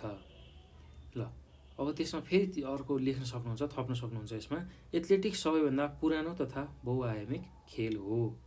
र यसमा अझै थप्न सक्नुहुन्छ, एथलेटिक्सलाई सबै खेलको आधार खेल पनि मानिन्छ। ल यति कुरा चाहिँ तपाईँहरूले लेख्न सक्नुहुन्छ है त। ल यसलाई फेरि एकपटक दोहोऱ्याएँ मैले। ल हेर्नुहोस् त, सामान्यतया हिँड्ने, दगुर्ने, उफ्रने, फ्याँक्ने जस्ता शारीरिक क्रियाकलापहरू समेटिएको खेललाई एथलेटिक्स भनिन्छ। पूर्ण विराम। अब त्यसपछि हिँड्ने तथा दौडने क्रियाकलापहरू ट्र्याकमा तथा उफ्रने र फ्याँक्ने क्रियाकलापहरू मैदानमा खेलिने भएकाले यसलाई ट्र्याक एन्ड फिल्ड पनि भनिन्छ। ल यसमा पनि अब अझै हामीले थप्न सक्छौँ, एथलेटिक्स सबैभन्दा पुरानो तथा बहुआयामिक खेल हो। त्यसमा अझै हामीले के थप्न सक्छौँ भन्दा एथलेटिक्सलाई सबै खेलको आधार खेल पनि मानिन्छ। ल यति कुरा जुन हामीले यहीँ पाठमै पढेको कुरा हो, त्यस कुरालाई मिलाएर तपाईँहरूले लेख्न सक्नुहुन्छ है त। ल एकदम सजिलो छ भाइ बहिनीहरू, केही गाह्रो छैन। यसको उत्तर लेख्नको लागि तपाईँहरूले यहीँ हेरेर पनि लेख्न सक्नुहुन्छ है त। ल तपाईँहरूले यति परिभाषा लेख्न सक्नुहुन्छ। ल यति कुरा चाहिँ एथलेटिक्सको बारेमा 1 नम्बरको प्रश्नमा लेख्न सक्नुहुन्छ। ल अब 2 नम्बरको कति लेख्ने उत्तर म त्यही कुरा तपाईँहरूलाई सिकाइदिन्छु, भनिदिन्छु र त्यसलाई तपाईँहरूले आफ्नो कपीमा चाहिँ टिपेर राख्नु होला है त। ल 2 नम्बरको प्रश्नमा के छ भन्दाखेरि हेर्नुहोस् त, लङ जम्प र ज्याभलिन थ्रो खेल सञ्चालन गर्नको लागि आवश्यक खेल मैदानको निर्माण गर्नुहोस्। ल अब ज्याभलिन थ्रोको लागि खेल जुन छ त्यसको लागि हामीलाई के चाहियो, चौरको निर्माण गर्नु पर्यो। ल ज्याभलिन थ्रो खेल मैदानको निर्माण, ल त्यसको लागि तपाईँहरूले यति कुराहरू लेख्न सक्नुहुन्छ है त। ल त्यस्तै गरी अब हामीलाई अर्को के प्रश्न गरेको छ, एउटा ज्याभलिन थ्रो, अर्कोको चाहिँ के भनेको छ, लङ जम्प। ल लङ जम्प, ल लङ जम्प गर्नको लागि हामीलाई जुन खेल मैदान आवश्यक छ, ल लङ जम्पको खेल मैदान निर्माण गर्न तपाईँहरूले यति कुरा चाहिँ लेख्न सक्नुहुन्छ है त। ल यति कुरा तपाईँहरूले लेख्नु होला है त 2 नम्बरको प्रश्नमा। पहिला लङ जम्पको बारेमा यति लेख्नुहोस्, त्यसपछि चाहिँ तपाईँहरूले ज्याभलिन थ्रोको लागि यति कुराहरू लेख्नुहोस्, जुन मैले यहाँ चिन्ह लगाइदिएको छु। ल यति कुरा चाहिँ ज्याभलिन थ्रोमा लेख्नुहोस् है त।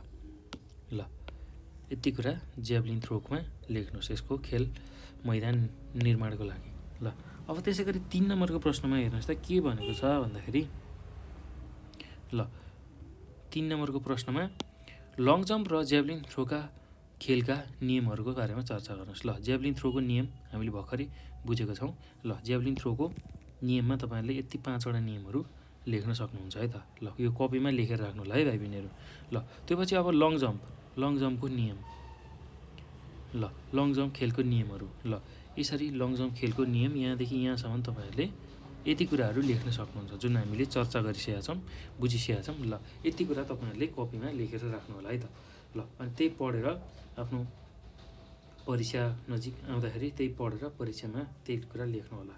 ल अब यो पछि हाम्रो 4 नम्बरको प्रश्नमा जाउँ हामी। ल 3 नम्बरको प्रश्न हामीले सकिसक्यौँ।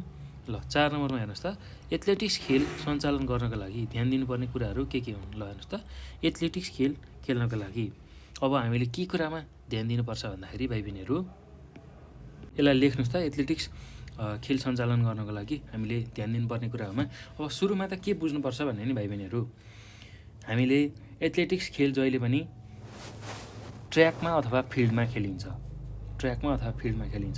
त्यसैले यसलाई ट्र्याक एन्ड फिल्ड भनेर पनि भनिन्छ है त। त्यसैले हामीले जुन दौडने अथवा हिँड्ने ट्र्याक छ त्यो चाहिँ एकदम राम्रो हुनुपर्छ, त्यसमा हिँड्न आफूलाई र दौडन आफूलाई सहज हुने खालको बाटो अथवा गल्ली हुनुपर्छ, ट्र्याक राम्रो हुनुपर्छ, सम्मो हुनुपर्छ। त्यसै गरी कुनै अवरोध हुनुहुन्न ट्र्याकमा, त्यो कुरा लेख्न सक्नुहुन्छ।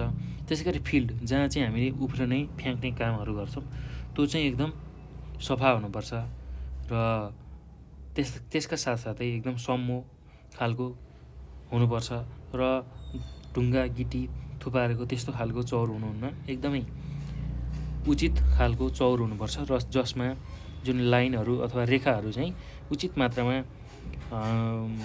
खिचिएको हुनुपर्छ र उचित मापन हुनुपर्छ त्यो रेखाहरूको, र जुन फ्याल्ने ठाउँ छ त्यसको हो, त्यति कुरा हामीले बुझ्नुपर्छ।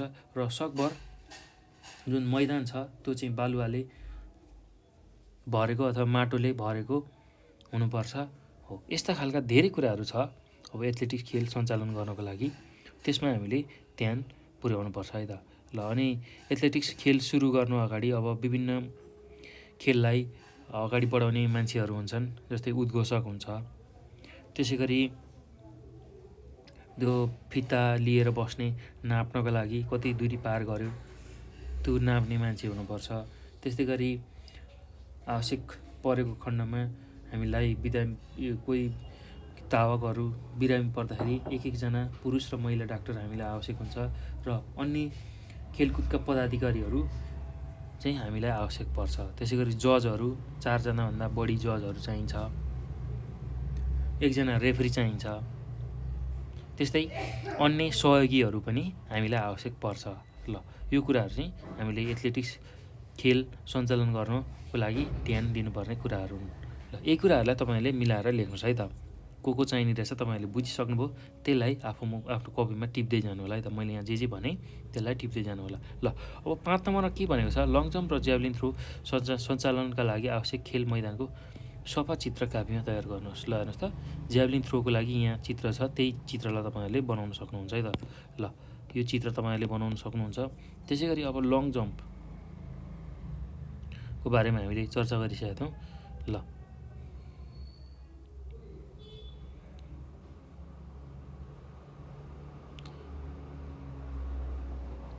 लङ जम्पको लागि तपाईँहरूले अब यस्तो खालको एउटा फिल्ड बनाउन सक्नुहुन्छ। यहाँ फिल्डमा तपाईँहरूले ल अब यहाँ भनेको जुन कुराहरू छ खेल मैदान, त्यही अनुसारको बनाउन सक्नुहुन्छ। र त्यसको लागि के गर्नु पर्यो भन्दाखेरि तपाईँहरूले एउटा 40 देखि 50 मिटरको एउटा एप्रोच दौडने ठाउँ बनाउनु पऱ्यो। त्यसपछि एउटा टेक अफ बोर्ड हुन्छ, यहाँ हो टेक अफ बोर्ड, त्यो टेक अफ बोर्डको चित्र बनाउनु पऱ्यो। यहाँ टेक अफ बोर्ड एउटा हुन्छ। त्यसपछि यहाँदेखि यहाँसम्म हामीले दूरी पार गर्ने हुन्छौँ, त्यो कुरा यो यहाँ चाहिँ हामीले अवतरण गर्छौँ, ल्यान्डिङ एरिया भनेर भन्छौँ। ल अवतरण गर्ने ठाउँ हो। यसरी चाहिँ लङ जम्पको खेल मैदान तपाईँहरूले बनाउन सक्नुहुन्छ है त। ल एकदम सजिलो छ भाइ बहिनीहरू, केही गाह्रो छैन। ल अब ल्यान्डिङ गर्ने जुन एरिया छ त्यसको लम्बाइ चाहिँ 9 मिटर र त्यसको चौडाइ 2.75 मिटरको बनाउनु पर्ने हुन्छ। ल एकदम सजिलो छ, केही गाह्रो छैन भाइ बहिनीहरू। ल अब यति गरिसकेपछि भाइ बहिनीहरू हाम्रो पाठको अभ्यास पनि सकिन्छ है त। यो पाठको अभ्यास पनि सकिन्छ र एकदम सजिलो छ भाइ बहिनीहरू। यो सबै कुराहरू हामीले पढेको कुराहरू तपाईँहरूले कपीमा लेखेर राख्नु होला है। हामीले यहाँ अहिले जुन चर्चा गऱ्यौँ यो अभ्यासको बारेमा, त्यो सबै तपाईँहरूले आफ्नो कपीमा टिप्नु होला। ल त्यस्तै अब भाइ बहिनीहरू, तपाईँहरूले यो भिडियो हेर्दाखेरि धेरै कुराहरू बुझिसक्नुभयो, कसरी चाहिँ एथलेटिक्समा दौडको अभ्यास गर्ने रहेछ, छोटो दौड, मजौला दौडको। त्यसै गरी उफ्रनेमा लङ जम्प कसरी गर्न सकिने रहेछ त्यसको बारेमा बुझिसक्नुभयो। त्यसै गरी फ्याँक्नेमा ज्याभलिन थ्रो कसरी फ्याँक्ने रहेछ हो, त्यसको सबै कुराहरू बुझिसक्नुभयो। र यो भिडियो हेर्दा अथवा यो पाठ पढिसक्दा धेरै कुराहरू थाहा पाइसक्नु भएको छ। र यदि कुनै कुराहरू बुझ्नु भएको छैन, तपाईँहरूलाई कन्फ्युजन लागेको छ भने 9849595895 यो नम्बरमा हामीलाई कल गरेर तपाईँहरूले भन्न सक्नुहुन्छ। त्यस्तै गरी नेपाल अनलाइन स्कुलको Facebook, Instagram, Viber, Telegram, WhatsApp हो, यसमा पनि हामीसँग जोडिएर आफूलाई लागेका समस्या जिज्ञासाहरू राख्न सक्नुहुन्छ र त्यसको समाधान हामी तपाईँहरूमाझ लिएर आउँछौँ है त। त्यस्तै गरेर भाइ बहिनीहरू, अब तपाईँहरूलाई यो विषय मात्र नभई अन्य विषय पनि गाह्रो लाग्छ भने तपाईँहरूले हामीलाई भन्न सक्नुहुन्छ है त। ल त्यसको लागि यो नेपाल अनलाइन स्कुलको यो नम्बरमा वाट्सएपमा अथवा भाइबरमा हामीसँग एड भएर हामीलाई आफ्नो जिज्ञासा समस्याहरू राख्नु होला। र भाइ बहिनीहरू, अब यो भिडियो हेरिसकेपछि तपाईँहरूले आफ्नो साथीहरूलाई पनि यसको बारेमा जानकारी दिनु होला, यसलाई सेयर गर्नु होला आफ्नो साथीहरूमाझ। र त्यस्तै नेपाल अनलाइन स्कुलको च्यानललाई पनि सब्सक्राइब गर्नुहोस् र नजिकै रहेको बेल आइकनलाई पनि थिच्नुहोस् है त। त्यो किन गर्नुहोस् भन्दा भाइ बहिनीहरू, अब हामीले विभिन्न भिडियोहरू लिएर आइरहेको छौँ तपाईँहरूकै लागि हो। अब त्यो भिडियो चाहिँ तपाईँहरूले मिस नगर्नुहोस्, त्यसलाई नछुटाउनुहोस् र त्यसलाई सबैभन्दा पहिला चाँडो हेर्नुहोस् र तपाईँहरूले धेरै कुराहरू, नयाँ कुराहरू यसबाट सिक्नुहोस् भन्नको लागि तपाईँहरूले हाम्रो नेपाल अनलाइन स्कुलको च्यानललाई सब्सक्राइब पनि गर्नु होला है त। ल भाइ बहिनीहरू, अब यो भिडियोमा मैले यो पाठको बारेमा यति नै गराएँ। अब योभन्दा पछाडि म योभन्दा पछिको पाठको भिडियो लिएर आउनेछु। ल त्यसलाई पनि तपाईँहरूले हेर्नु होला है त। ल भाइ बहिनीहरू, यो भिडियो हेर्नुभएकोमा यहाँहरूलाई धेरै धेरै धन्यवाद।